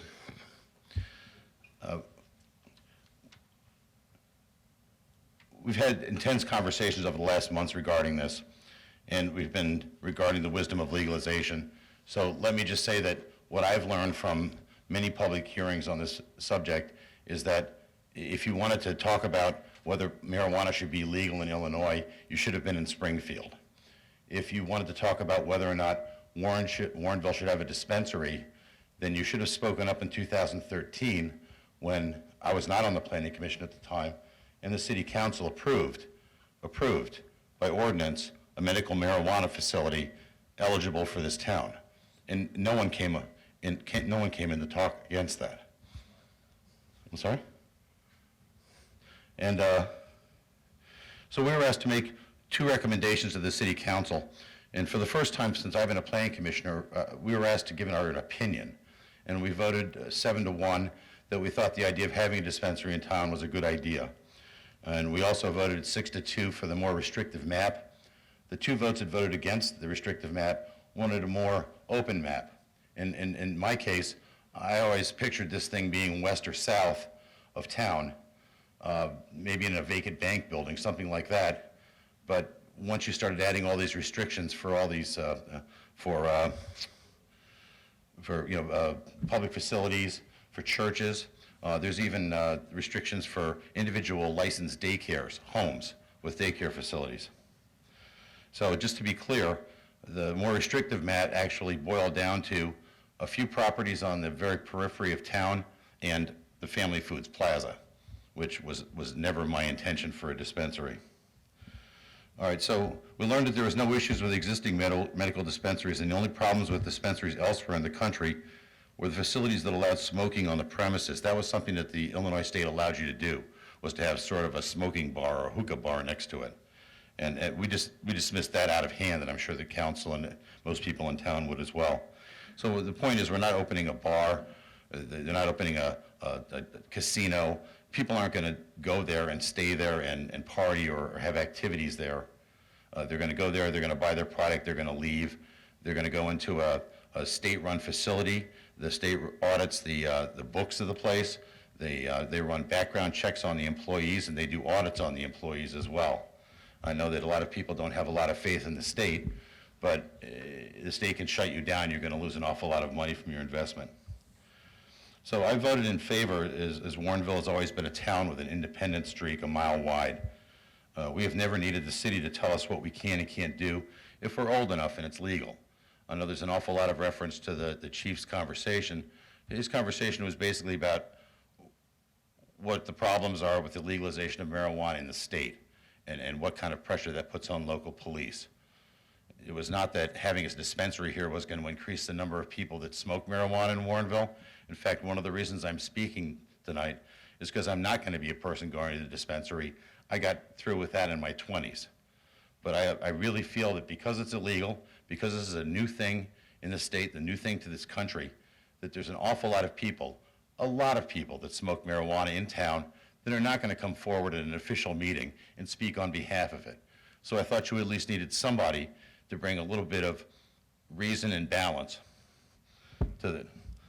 And as a citizen, Now, as planning commissioner, and I'm going to go and be a citizen, I believe that we need to continue to market Warrenville as a beautiful town, welcoming in the new residents as all these developments progress.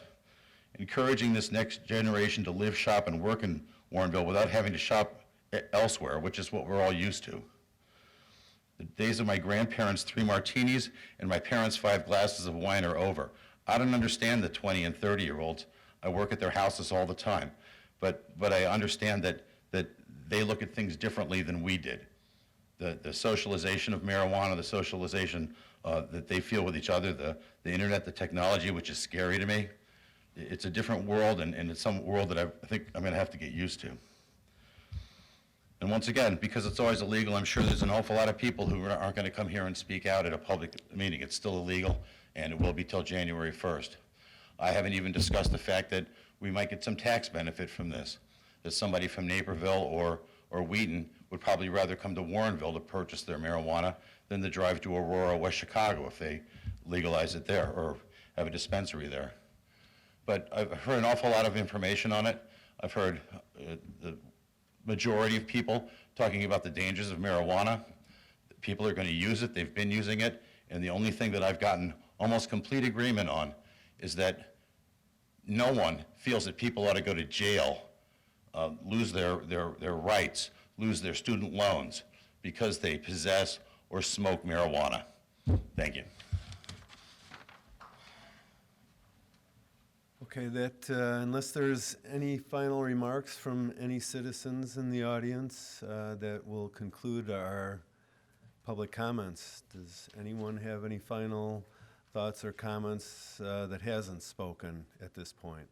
Sir, if you would come up and give your name and address and offer your comments, appreciate it.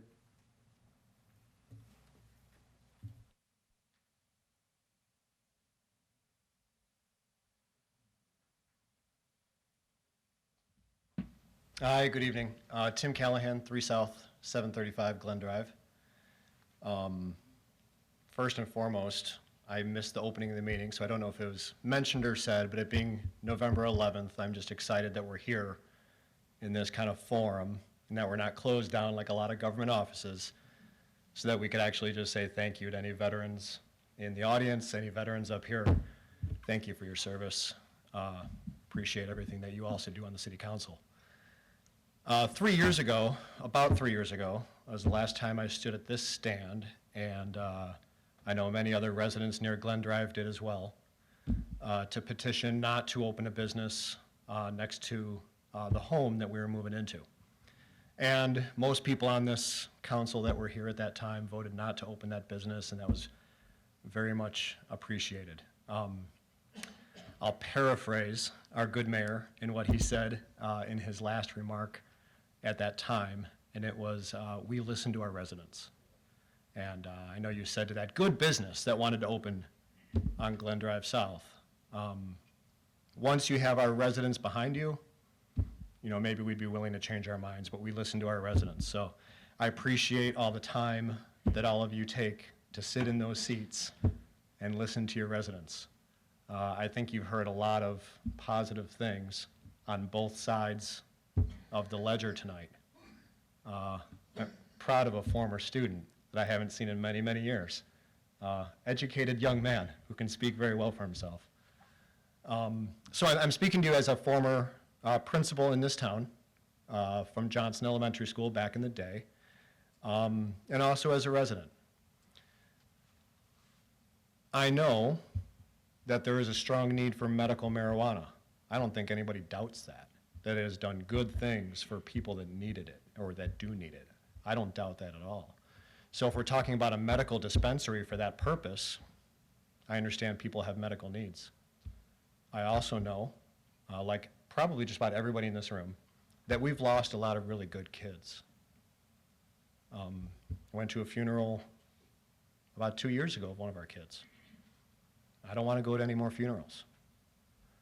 I know that none of the funerals I've attended on behalf of the school district, I know none of them were because kids overdosed on marijuana. But I also know that none of those kids that I attended their funerals, I know that none of them started with heroin. None of them started with what killed them. They started with marijuana. I'm thankful that there are thousands or millions of people around us who can partake in marijuana and not progress further. I'm very thankful for that. But I also know that there are many people who cannot. And we can't deny the fact that there are kids in graves because they started with marijuana, and for whatever reason, they progressed further and further to other drugs that did kill them. I know some towns have already said no to this. There are a few that have said yes. So marijuana will be available to people with a real short drive. I don't think by saying no to this in Warrenville, I don't think we're saying no, you can't have your legal marijuana once it's legal. We're just asking people to drive a couple miles down the road. I don't think that's a lot to ask. Thank you.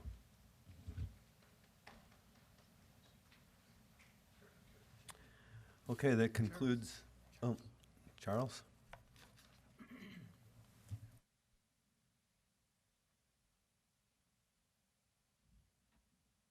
Charles Scouten, 29W528 Forest View Drive, North. Mostly I just sit and listen.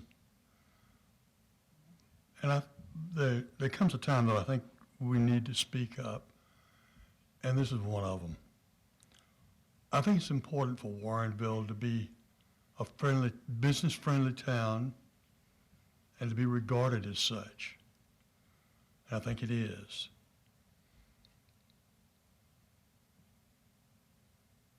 But there's a lot we don't know about marijuana use. And so I believe that it was recommended by the Planning Commission that any application for a recreational marijuana facility, and hopefully any marijuana facility, would be dealt with as a special purpose application. And the question I would have for you all tonight and for that applicant when he comes forward is, okay, it's legal.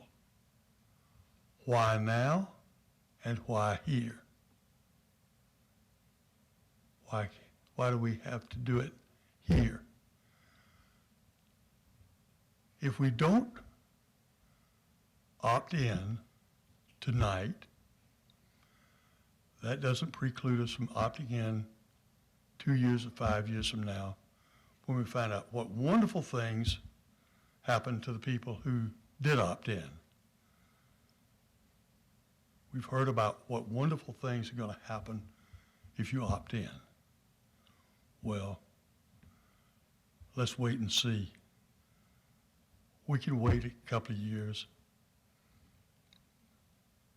and see what happens when we have real data, not data from somewhere else, data from this area. We can see if these wonderful things did happen or maybe didn't happen. At that point, we can make an informed decision. I don't think we can make an informed decision tonight, at this point, to opt in. So I would recommend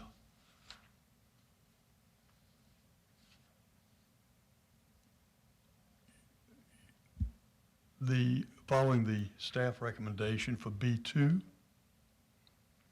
but with very strict guidelines for any applicant being able to demonstrate, not promise, demonstrate the benefits that applicant is going to bring. Now, why now and why here? I don't think we're ready to make that call now, but I would certainly, if it's legal, you have to have some justification for saying no. On the other hand, if the wonderful thing's going to happen, if you opt in, then I want to see the proof of that before we say yes. Thank you. Thank you.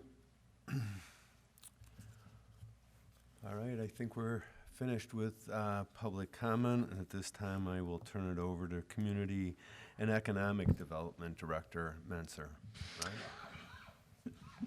Thank you again. I just wanted to take just a brief couple minutes just to kind of refocus where we're at, what the council ultimately needs to, what decisions it needs to make, and then to highlight the recommendation and make sure that there's clear understanding of what the Plan Commission has recommended to the City Council going forward here. So it's been talked about repeatedly, but earlier this year, the state of Illinois had passed a law that clearly allows the use and possession of cannabis by adults for recreation purposes beginning January 1st, 2020. As a result, there's some decisions that the city needs to make before that point in time to make sure that whatever our decision is, we're properly positioned to implement that decision. One of the main takeaways from the law from the city's perspective is that it does allow municipalities to regulate and even prohibit recreation cannabis businesses in the community. We primarily regulate these types of businesses or these type of land use through our zoning ordinance. The fact of the matter is that the city's zoning ordinance doesn't clearly address this issue because it's been illegal forever in Illinois. So we need to adjust the zoning ordinance to make it clear whether the city is going to opt in and opt in and allow recreation cannabis businesses or opt out and prohibit those businesses. Again, I think it's in the city's best interest, and I think the city attorney would agree that we make that decision in time so that we can properly update our ordinances before the new state law takes effect on January 1st, 2020.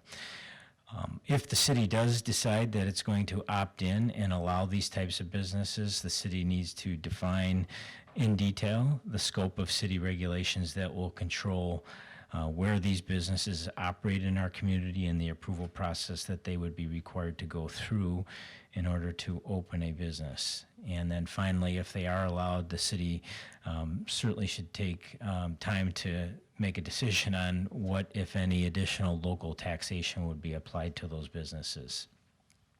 So the Plan Commission, being responsible for overseeing the structure and administration of the zoning ordinance, has had 3 different public hearing meetings on this subject. And after a lot of public input, Plan Commission discussion, they've made a kind of a framework of recommendations to the City Council for your consideration. From my opinion, I think the recommendations that are being forwarded to the Council from the Plan Commission are very conservative. I would call them narrowly focused in a highly controlled manner, that certain cannabis businesses could be allowed in the city with special approvals. Under the Plan Commission's recommendation, they felt that infuser businesses would be an acceptable special use in the M1 and M2 industrial zoning districts in the city. We don't have a lot of industrial properties, but that type of business was seen to not have a whole lot of potential impacts on the surrounding area, and it would be an appropriate use for the industrial area. Again, it would be required to have a special use permit, which would trigger the need for each and every one of those businesses, should they try to locate in Warrenville, to go through a public hearing process and ultimately receive special approval of a special use permit by the City Council. The area where they spent a lot more time, and I think tonight most people are interested to provide comment on, relates to dispensaries, recreation-type dispensaries. The Plan Commission did recommend approval of zoning ordinance amendments that would allow one dispensary in the city of Warrenville. Under the Plan Commission's recommendations, there would be no on-site consumption or loitering permitted at the facility. It would only be allowed to operate or locate in the business and industrial zoning districts in the community along arterial streets, and there would be special separation requirements from what are termed sensitive uses. That includes 500 feet from religious institutions and libraries, and 1,000 feet from daycare and schools, and they would also be a required special use permit in the business and industrial district. So it would require a public hearing and the council to approve an ordinance to grant that special use permit. As part of that process, the city has the ability to impose additional conditions, could require upgrades to properties in order to make the use more appropriate for a specific location and minimize any potential negative impacts that it could have on surrounding uses. So I did want to leave you with the sensitive use and commercial property map that was discussed at length in the Plan Commission meetings, and this was the map that coincides with their recommendations. It identifies the commercial properties throughout the community, and then it shows the various buffer areas around the sensitive uses of religious institution, libraries, schools, and daycare facilities.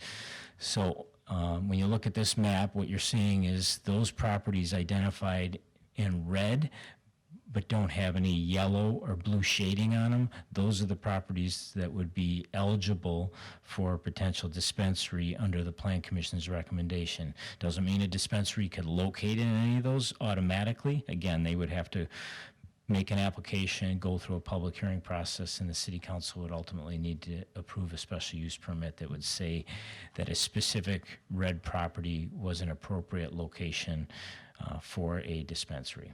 So that's where we're at. Again, if the city, the last thing I would want to say is that if the city council or the community development committee feels that there's any additional information or research that you would like staff to perform before you make a final decision on this subject, it would be good to identify what those information needs are so that we can gather that information and keep our decision process moving, because it is imperative, not imperative, I think it's important that we try to finalize this decision and update our ordinances accordingly before the end of the year. Thank you, Director Menser. Just to quickly summarize, we're here to determine whether or not the city wants to opt in, whether we want to opt out, or whether we want to wait and see. And then if, for instance, the council desires to opt into the situation, we're talking about discussion over the amount of tax percentages on the sales, and also adding or leaving out any of the criteria that we may disagree with or agree with or want to strengthen that the Plan Commission has forwarded to us. Is that correct? That's correct. Is there anything I'm missing as far as where we're trying to steer the boat tonight? I think you have a good handle on where the boat needs to go. Okay, thank you. At this time, I'll open it up for questions. Does anyone have any questions they would like to ask Director Menser? Alderman Davalos? Thank you. Could you just clarify the orange areas? I see the dotted orange is the city limits, but I'm a little unclear if the orange are the reasons that are triggering the yellow and blue, or if it's a whole different ballgame. When you say orange, are you? Well, there's several just orange areas there, peachy colored. Well, more than that. Like this area? Yeah. Oh, so that's a commercial property, but it's within the buffer zone of a daycare facility, which is the yellow buffer zone. So when you overlay that yellow buffer zone on top of the commercial property, you get the orange color. Okay, so the orange, so the yellow and blue are triggering the orange color. That's correct. That's Okay. correct. So the only properties that would be eligible would be Yeah. the pure red ones. Okay. The second question is this taxation. I know that it's possible to put a 3% municipal tax, or whatever you're going to call it, on these sales. Is that in addition to a regular sales tax that we may collect, be it a state or a? Yeah, that would be in addition to the normal 1% of the state collected sales tax, and the city's, I think it's 1.25 or 1.5% home rule sales tax. So it is in addition to those existing sales taxes that the city already receives. Okay, my last question, just for clarification, is the timeline.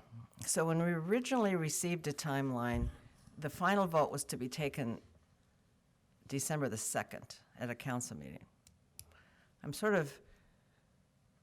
I know next week is a council meeting. Will the final vote be taken then early, or is there time to still continue to gather information and do the final vote in December, or what are you anticipating this timeline, current timeline to be? Well, ultimately, the city council needs to make a decision. We're recommending strongly that we try to make a decision before the end of the year.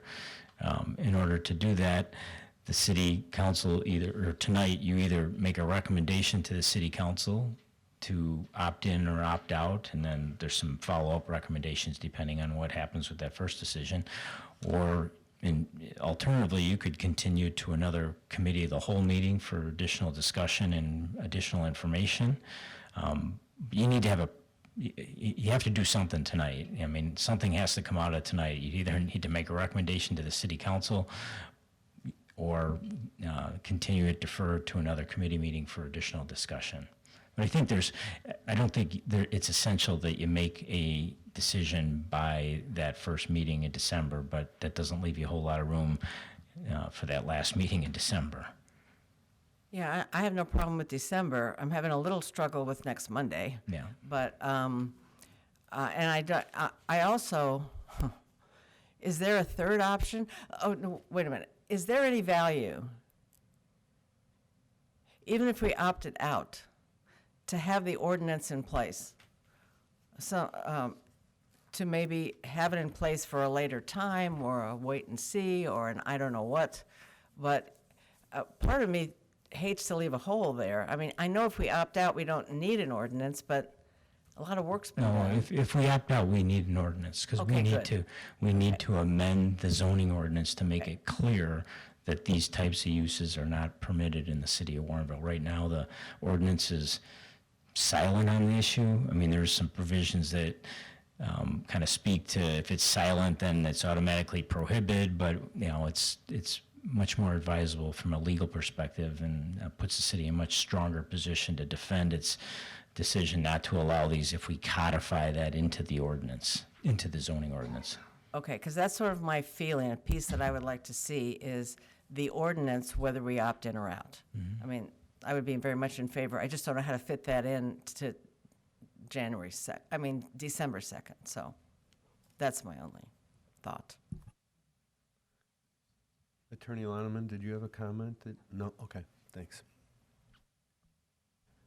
Alderman Wilson?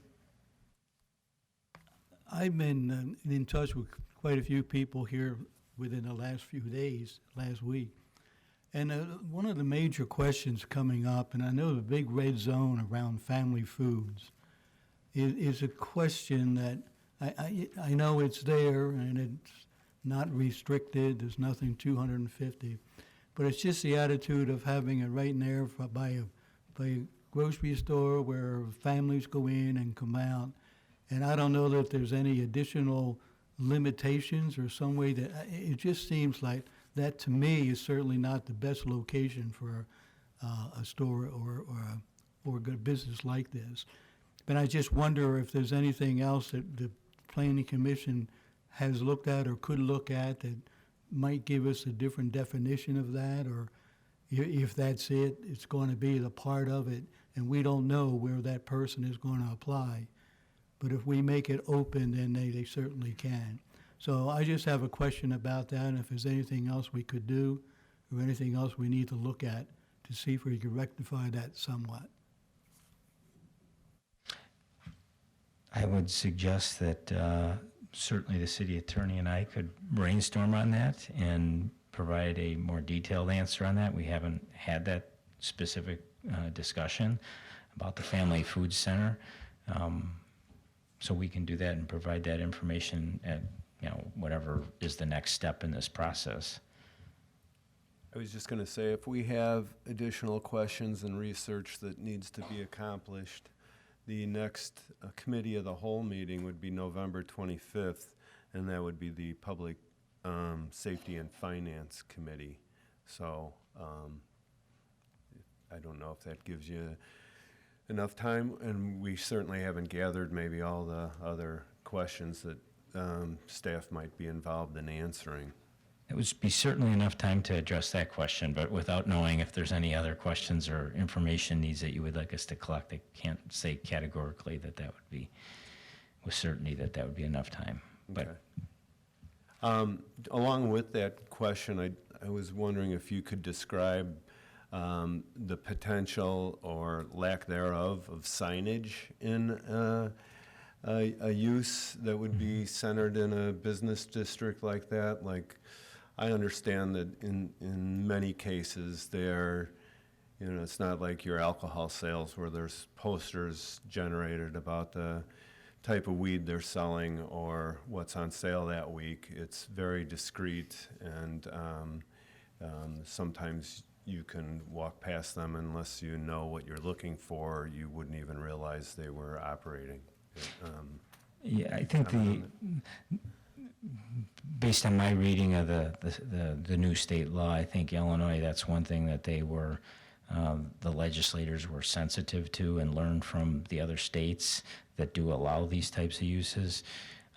There are specific restrictions in the state law that the signage for these facilities can't incorporate the marijuana leaf that you would commonly attribute and probably think that these things would be advertised with.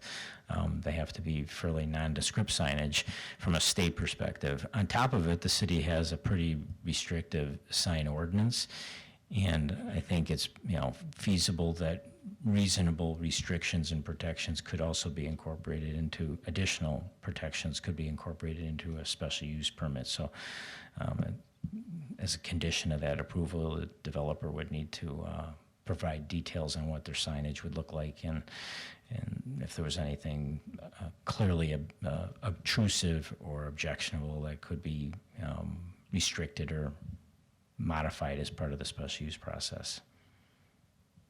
Could you also comment on the hours of operation for such a facility? The state law does allow municipalities to restrict the hours of operation to a narrower time frame than what's allowed as a maximum under the state law. The Plan Commission's recommendation would be to restrict it from 9 a.m. to 9 p.m. Thank you. Alderman Berry? When Alderman Davalos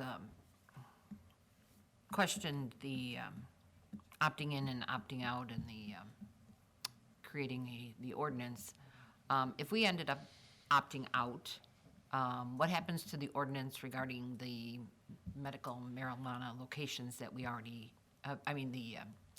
the ordinance that we already agreed upon? That ordinance would remain in place. The state law that created the compassionate medical marijuana provisions that are in place today and were in place before the recreational cannabis law went into effect, mandated that municipalities make accommodations for medical dispensaries in their communities. And we have done that. We can't eliminate those under the new law. We have to retain those or some version of those. Okay, thank you. Alderman Bevere? I had a residents asking a question, tax revenue, big thing. But I think I'm right. Maybe you can verify this. We got a park district, we got a library district, and a fire protection district. They won't get a dime from this, is that correct? They would not get any sales tax revenue from, they don't get any sales tax revenue right now from any businesses that create sales tax revenue.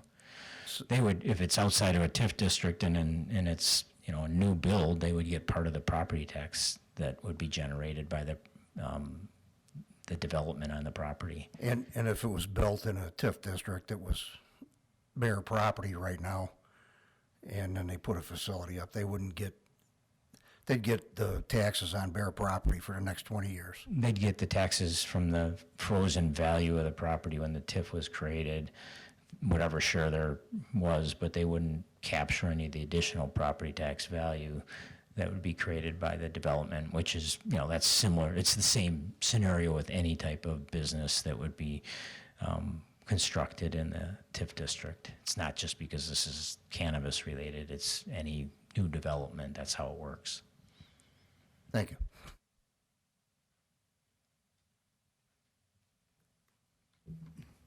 Mayor? Oh, go ahead, Alderman Wilson. Yeah. Again, with the signage, that was something too that I forgot to bring up too, that what kind of sign, I haven't seen anything in any of the information I've read about sign limitations or what kind of display would be at this business. So, and I think that's important too, and I thank him for bringing it up. But just the hours and, just the sign, we don't want to look anything. So I'd like to see more information about the signage. In our code, I'd like to see also then a definition of what we can do, if anything at all, about the family food location as a site for this thing. So with that, I'd like to postpone this to the next meeting, November 25th it is, that we have, and hope that Plan Commission or staff can come back with some information to give us some more detail on that. So I'd like to make a motion that we postpone this. Pardon? We have more questions. Oh, well, you can always ask it. Okay. You can still make the motion. Yeah, It I'll can make be the motion. seconded, and we can have the further discussion before we vote. Right.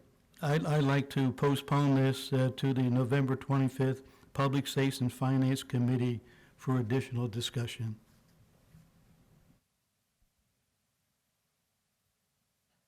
Okay, we have a motion and a second. Now it's time for further discussion. Alderman Krischel, did you have comments? I thought I saw you with your, okay. Alderman Goodman? So one of the things that in our research and classes we've taken on this and presentations from our city attorney, not this city attorney, but Stuart, had to do with cultivation centers. And I just wanted to follow up on Alderman Berry's question about how we can't remove the medical dispensary use under state law. But one of the things that we also created as part of that earlier medical use under state law was for medical cultivation centers. So I guess the presentation certainly talked about how noxious the smell, for example, of a cultivation center is. Can we remove cultivation centers under the new state law? It's kind of a twofold answer. The city cannot remove the current regulation. The city can't prevent cultivation centers that are solely cultivation centers for medical purposes under the law that went into effect 4 or 5 years ago. The Plan Commission recommendation as it relates to cultivation centers for recreation cannabis production is to prohibit them from the community.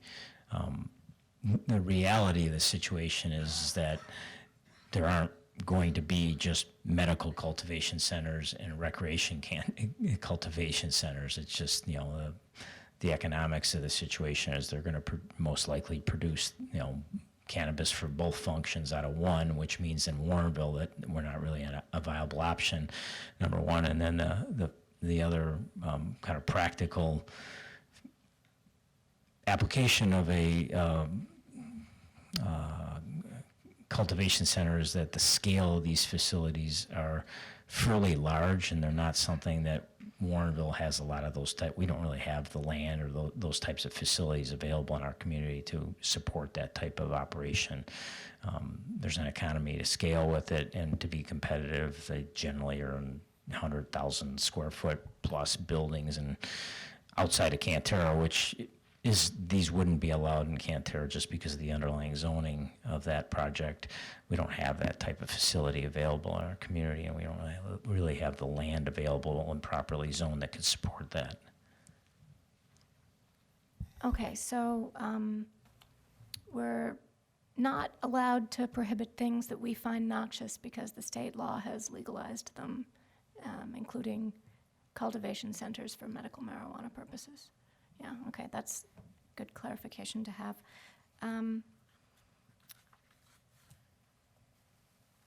I've asked you this before, but just so I'm up to date, has the city been approached by any potential cannabis businesses about the possibility of, a serious inquiry about locating in our community if we did go ahead and legalize this use? I received an email from a real estate brokerage firm that I think is interested in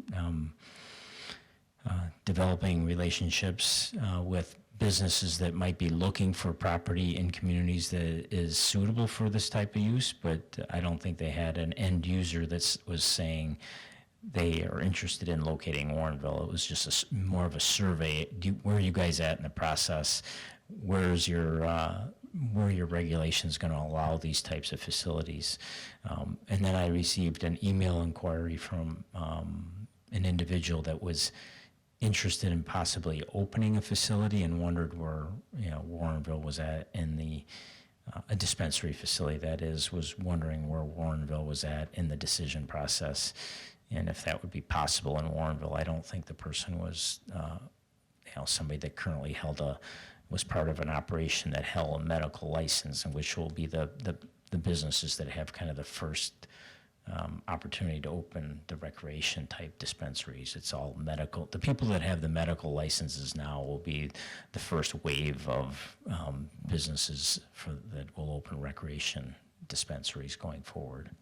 Right, so this person didn't really know anything about that process. I think you've mentioned that really, compared to the last time that we had these discussions in 2013, as has already been mentioned, when we had a medical marijuana dispensary business that was interested in coming to town, that came with a courtesy review process, that went through hearings here as a potential business to open in the community, I believe had a purchase agreement? I think it was a real purchase estate? or a lease agreement subject to getting the necessary licenses from the city and from the state. And ultimately, they didn't receive the license through the state process.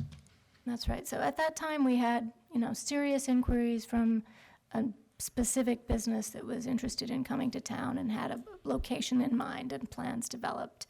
And that didn't happen because the number of licenses granted was few and restricted. And so that business is not in Warrenville and won't be coming here because they never got a license to do their sort of real existing business that I believe they had carried on in other states for medical purposes and had a series of medical centers, if I remember anything about them.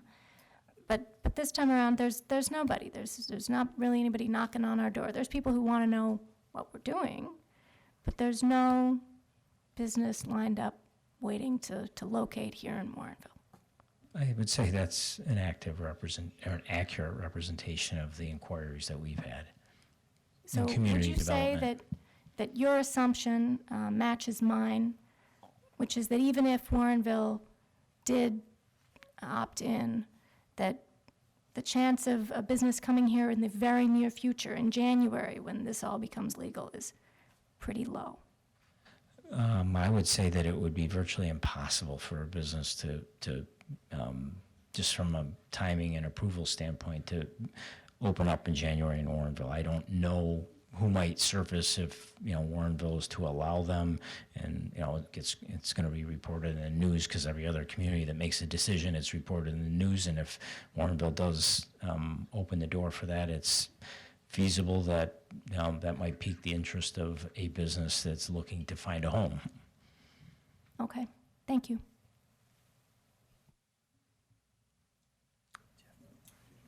Alderman Krischel. Just kidding, I did have a question.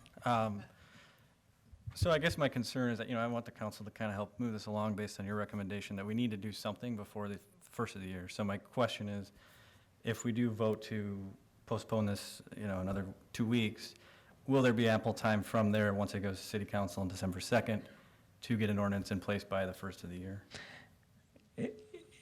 I think there would be, as long as we don't, go dramatically deviation from, if we're going to opt out, that's pretty straightforward. That ordinance can be put together relatively quickly. If we're going to implement the Plan Commission's recommendation, that framework has been pretty much ironed out, and it's articulated in information that's been provided to you, and we can create that ordinance. If there's a lot of complexity with the, potential new restrictions or regulations that we need to develop and bring back for council consideration and input that you haven't seen yet, that could take time in multiple meetings, and that's where I would get a little more concerned. But if we're going to opt out or implement something close to the Plan Commission's recommendation, I think we have plenty. I don't want to say we, can kind of keep pushing this down the path, but we have ample time to get that done before the end of the year, as long as we keep focused on it. Okay, thanks. Okay, I believe Mayor had a question. Yeah, one of the, I think, legitimate concerns I've heard is concerning the state license and how much the state license limits our ability to deal with problems. And I think I share that concern, and I'd like to know more what we can do if there are potential problems. I know we've had a history of problems for massage parlors in our community, a lot of which we got that were illegitimate operations, and we were told because it was a state license there was nothing we could do about that. Well, eventually we found something to do with that, and we've been able to eliminate all of the problem businesses. The ones that remain are legitimate and very carefully regulated, and they're good businesses. So my question is, I'd like, I guess, to understand more, if there are problems with this particular operation, what remedies do we have locally for the various types of problems that we might anticipate? If we have illegal sales, is there something we can do about that? If we have people hanging around that shouldn't be hanging around, any types of things that we might anticipate that this new business might draw that would be a problem for us, what are our remedies? And I think that hasn't been made clear to me. And I think it's a legitimate concern for the people that are wondering, if we have this business, do we really have no control over the business, or is there some remedies for the things that we might find that are problems? It's I think we have control. We certainly don't have the same level of control that we do with liquor establishments, where we actually create a license, issue a license, and have a whole process set up to administer those licenses, including suspending or revoking those licenses. We don't have that much control. What we would have in Warrenville, under the Plan Commission's recommendation, at least for dispensaries, is that we would be requiring the issuance of a special use permit through the zoning ordinance and zoning public hearing process. And the zoning ordinance has some very specific language in it about the city's ability to revoke that special use if, regardless of what it is, if it's a car wash that has a special use or some other land use that requires a special use permit, if that special use and business is not complying with the conditions of the special use, after due process, the city can revoke that special use permit. It's not something, it's not going to be as quick and easy as it might be if you have a license, like a liquor license, that you can revoke or suspend. You'd have to create some, proof, and there'd be due process where there'd be a hearing, and it's not that you're going to be able to revoke the license or revoke the special use permit for,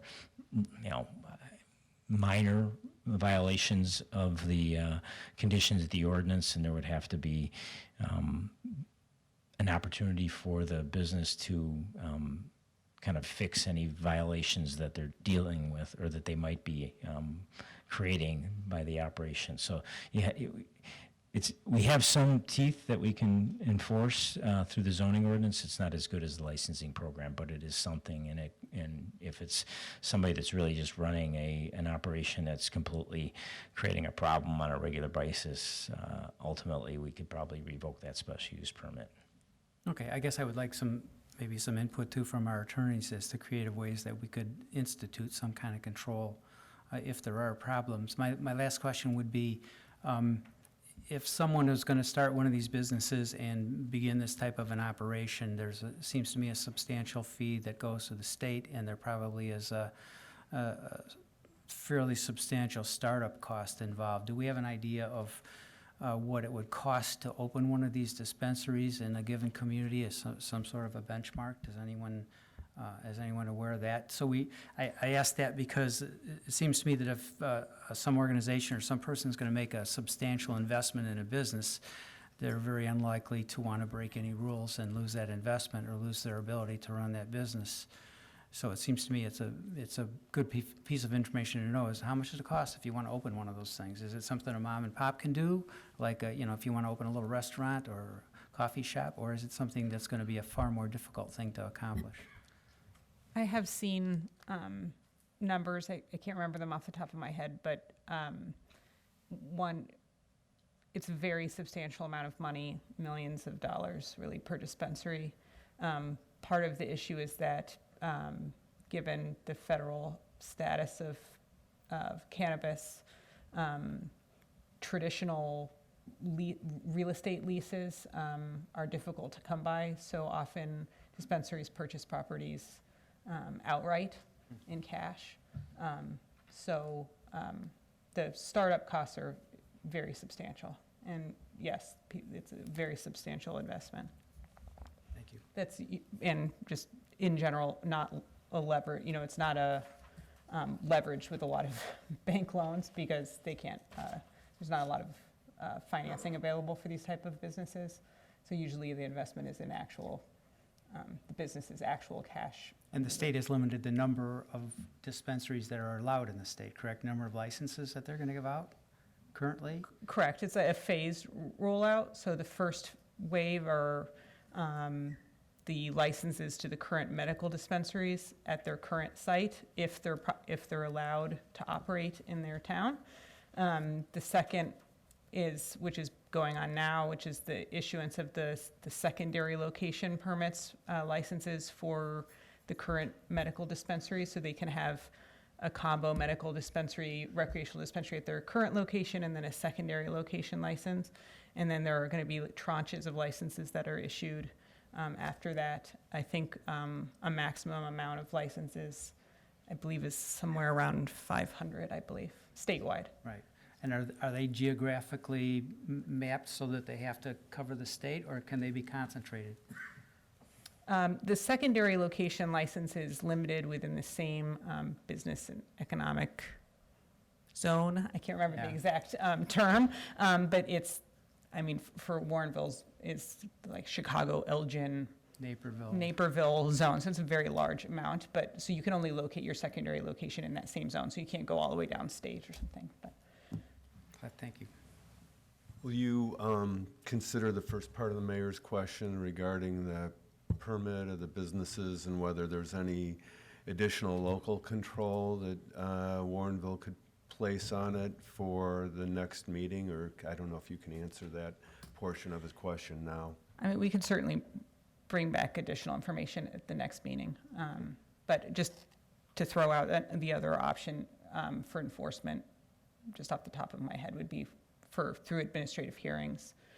So local enforcement of code amendments that would be adopted to enforce the state law. So you could bring citation and administrative hearings for infractions. So But we can bring back more Right, information. perhaps you could give us the mechanism that we would have to use in order to do that. Yes.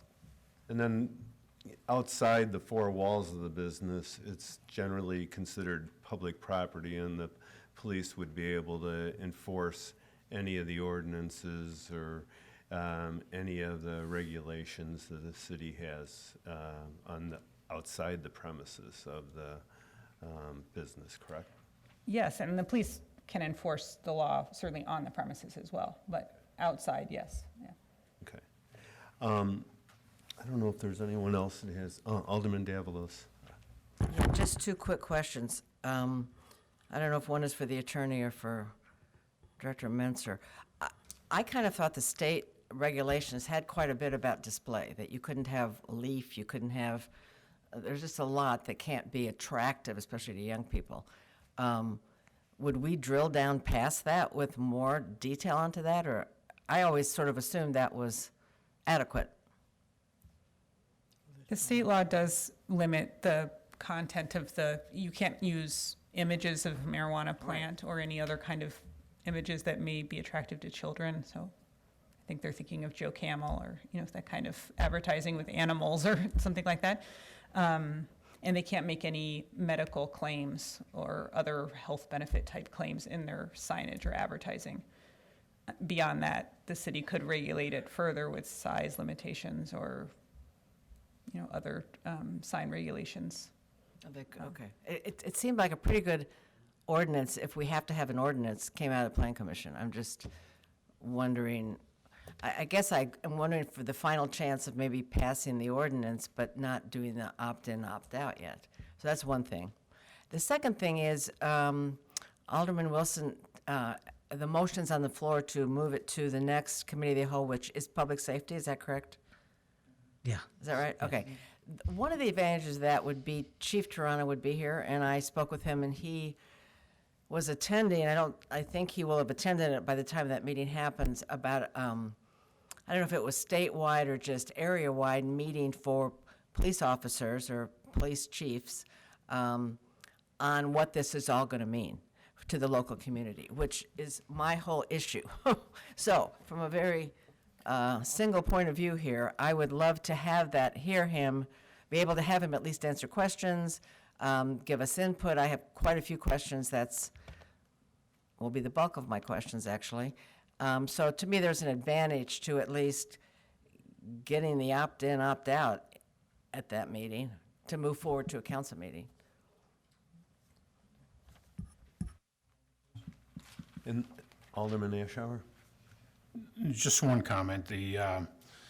I've been knocking on a lot of doors, and I can tell you it varies different days, but I have been, every time I've gone out, it's between 8 to 10 to 1 against opting in my ward.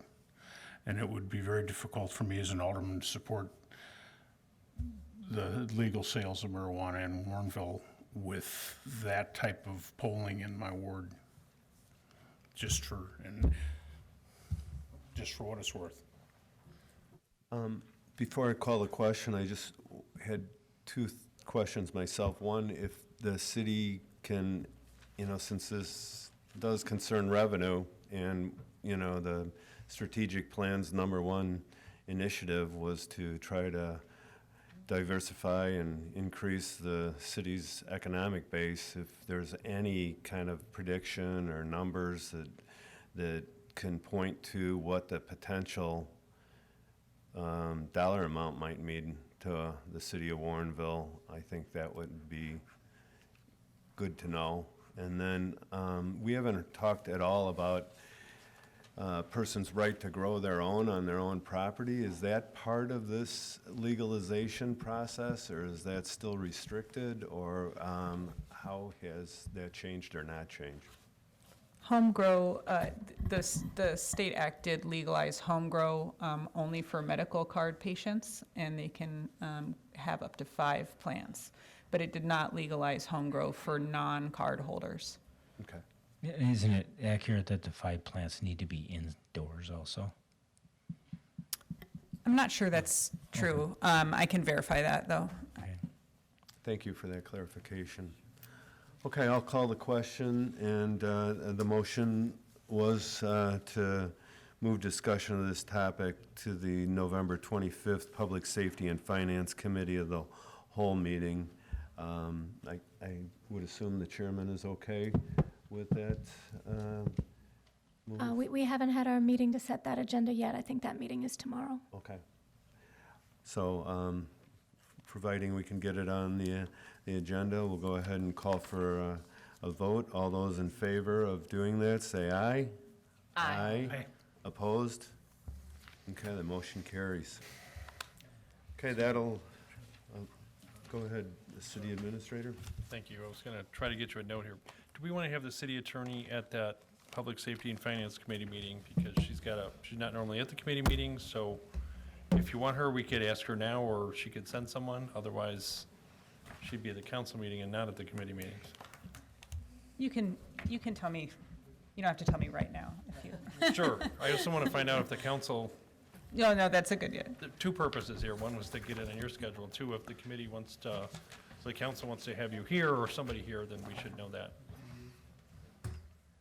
That would be the chairman's prerogative to do that. I know I requested that you come to this meeting, and I really appreciate the fact that you were here to clarify any of the legal issues and to answer some of the questions. So thanks my for pleasure. doing that. Okay. I'm getting a yes. And then we're getting a yes for Okay. further involvement with the committee of the whole. I'll be there. I'll be there. All right, thank you very much. Okay, moving on to item number 4 on tonight's agenda, consideration of geotechnical engineering contract for Mack Road Bridge Replacement and Path Project. Deputy Public Works Director Phil Kukler will introduce this topic. Phil? Thank you. As part of the preliminary engineering design for the Mack Road Bridge replacements and trail design, the consulting engineers identified several soil borings that are necessary for the bridge and trail design. So staff obtained 3 proposals from firms recommended by the consulting engineer. 2 proposals were in the neighborhood of $50,000. The third firm, which staff is recommending, is Midland Standard Engineering and Testing, which had a proposal for $29,639. And that's really about it. I'd be happy to entertain any questions. Questions for Mr. Kukler from the council regarding the engineering contract? Alderman Goodman. I'd like to make a motion to recommend the City Council approve a resolution approving a contract with Midland Standard Engineering and Testing Incorporated for geotechnical engineering services for the Mack Road Bridge Replacement and Path Project in the amount of $29,639. Okay, we have a motion and a second. Any further discussion? Okay, seeing none. All those in favor say aye. Aye. Opposed? Okay, motion carries. Thank you. The next item is consideration of contracts for West Street Water Tower renovation and repair work. And once again, Deputy Public Works Director Kukler will tell us the details of this item. Phil? Sure.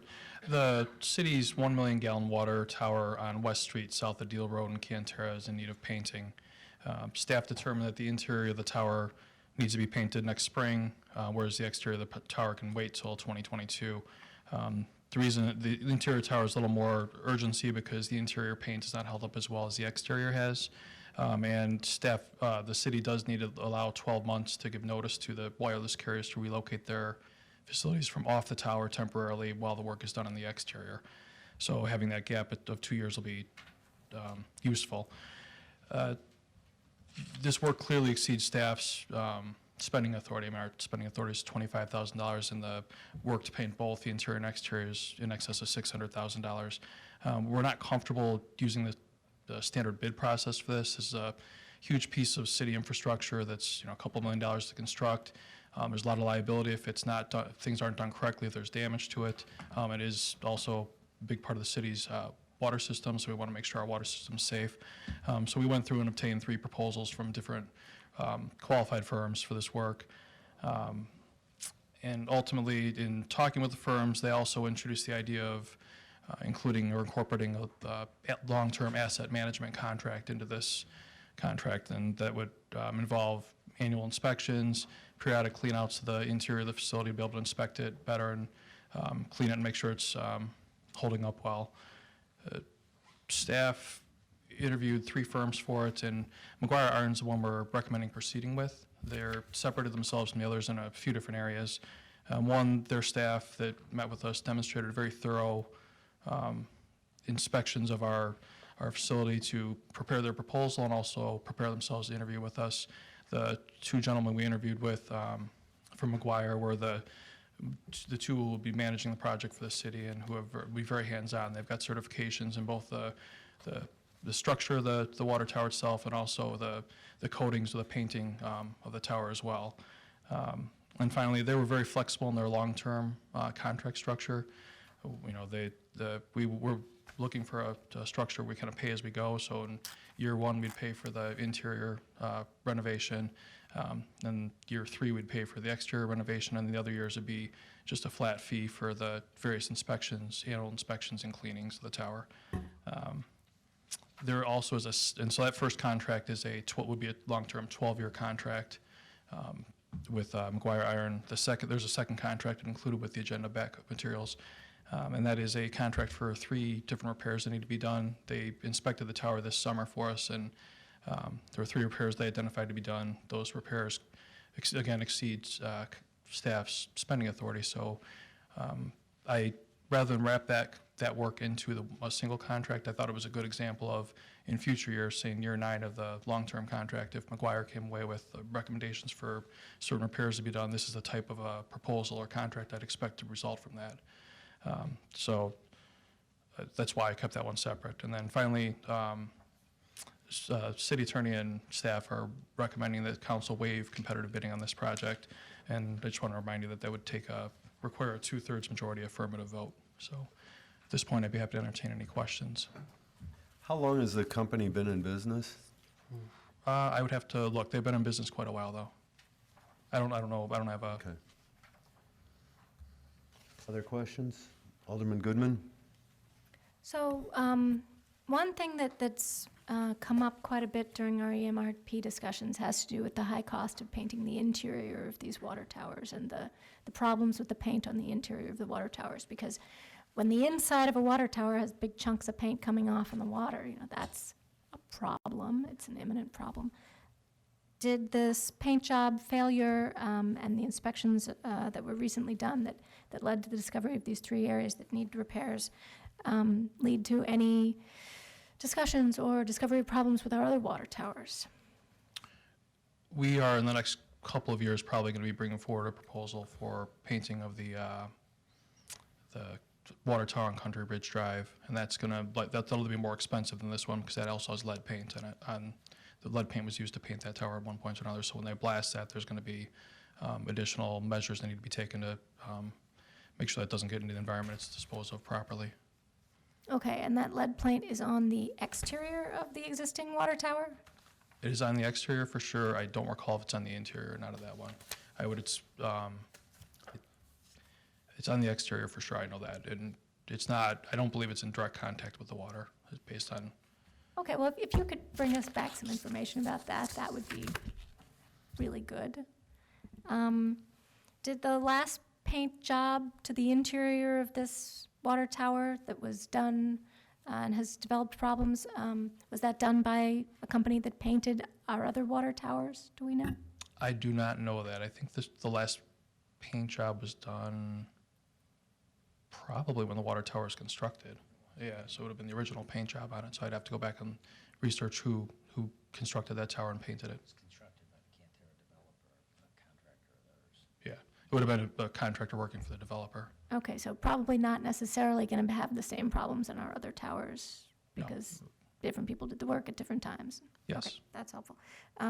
So talk a little bit more about the spreading out of the payments part of this, because as we've discussed at the EMRP, this is one of the very biggest one-time expenses that our enterprise fund has to deal with in many long-term spread out maintenance issues. So if you could talk about ways in which we can mitigate the impact of this to our fee-paying customers by spreading payments out. There's the potential, and one of the reasons there's the McGuire would spread if we wanted to say delay painting a little bit, and they would spread the cost to paint over multiple years if we wanted to. I believe there's essentially like a financing cost to do that. If they're going to take on the spreading their payments out while they have expenses in one particular year, there's a premium to pay for that. But them being flexible and having us be able to pay just to do the interior when we do it, and then the exterior when we do it in year 3 will be helpful in terms of delaying some of the costs instead of having to do it all at once. they are working with us. Typically, they'll paint the water tower and do the interior and exterior all at once and as part of one project. Okay, but then this aspect of ongoing maintenance and ongoing inspections and paying just, I think it was $6,000 they showed at a time. Yeah, it's $4,900 or just under 5,000. Yeah, that will help us proactively manage and identify defects before they become big problems. So maybe we spend a little bit less money to make a small repair early rather than let it fester and become a bigger repair, more expensive repair down the line. Okay, and I don't think this question is for you. I think it's probably for Community and Economic Development Director Metzer or the city administrator. But as part of our branding discussion, I know that the branding work group talked a lot about repainting the water towers. And at the time we said, not doing that early, that's way too expensive. But when we're doing this, and now that we actually have sort of a timeline in place, I assume we are going to be rebranding the water towers, and that's part of this contract. Yes, we will. And actually, as I was rereading some of the language in earlier, the contract, the McGuire had in there to, I think it's just standard language to put the existing logos back on. I'm going to change that. That needs to be changed. Yep. Okay, because, you know, we're not going to pay a lot of money extra to move up needed paint jobs that are $600,000 just so we can have our logo on a water tower. But when we're repainting something 3 years from now, we do want it to have our new logo and not the old one. Absolutely. Thank you.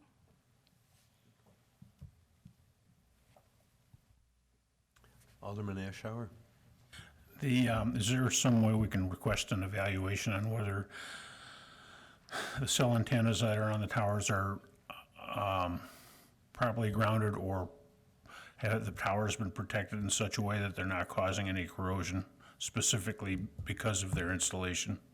Yes, one of the things I want to work with McGuire on, and they had offered up to do, is when the antennas or the equipment gets put back on the towers, that there's better ways to organize it, and maybe organize some of the cabling and things like that too, to make it easier. So when in future paintings, maybe we don't have to completely relocate them off the tower, but that they can have them also look at. Those leases won't be so valuable if they're causing our towers to deteriorate quicker. Absolutely. Any other questions? If not, I'd entertain a motion. Alderman Wilson. Make a motion to recommend the city council pass a resolution waiving competitive bidding and approving contracts with McGuire Iron Incorporated for $677,000 for West Street Water Tower painting and inspection, and for $34,750 for West Street Water Tower repairs. Second. Okay, we have a motion and a second. All those in favor, say aye. Aye. Aye. Opposed? Okay, the motion carries. The next item is consideration of updated lease extension for Country Ridge Drive monopole.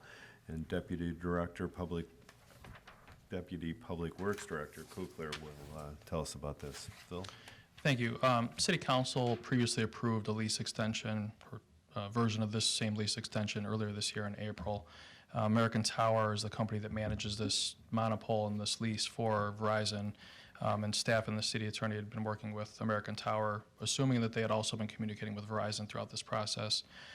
But after council approved the lease extension, we sent out copies for Verizon to sign, and their attorney reviewed it and wasn't happy with the format.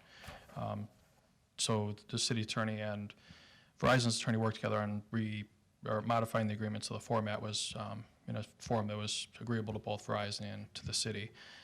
It's important to note that none of the terms changed. The money's still the same. The amount of years, the annual escalators of 3% all remain the same from the previously approved version.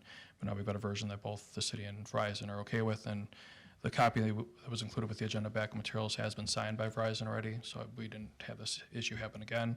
Ultimately, what City Council is being asked to approve is there'll be an ordinance next week to, it's actually included in here too, that repeal the previously approved ordinance and approve this agreement, so it's lease extension agreement, then we could move on. So I'd be happy to answer any questions. Are there any questions? Alderman Goodman? I'd like to make a motion to recommend the City Council approve an ordinance accepting a revised First Amendment to the Communications Site Lease Agreement between the City of Warrenville and Chicago SMSA Limited Partnership, doing business as Verizon Wireless. Second. Okay, we have a couple seconds. Take your pick. All those in favor say aye. Aye. Opposed? Okay, the motion carries. Next item is consideration of amendment to Building Code Site Protection Requirements. Community and Economic Development Director Menser will introduce this topic. Ron? In 2017, the city adopted all updated building-related codes, and as part of that process, we adopted a number of local amendments that I would describe as kind of helping to ensure that new construction projects were maintained properly, were maybe a little safer, a little more well-organized, and had less opportunity to create issues for the surrounding properties and neighborhoods. One of those requirements was that the construction site needed to be enclosed with a construction fence.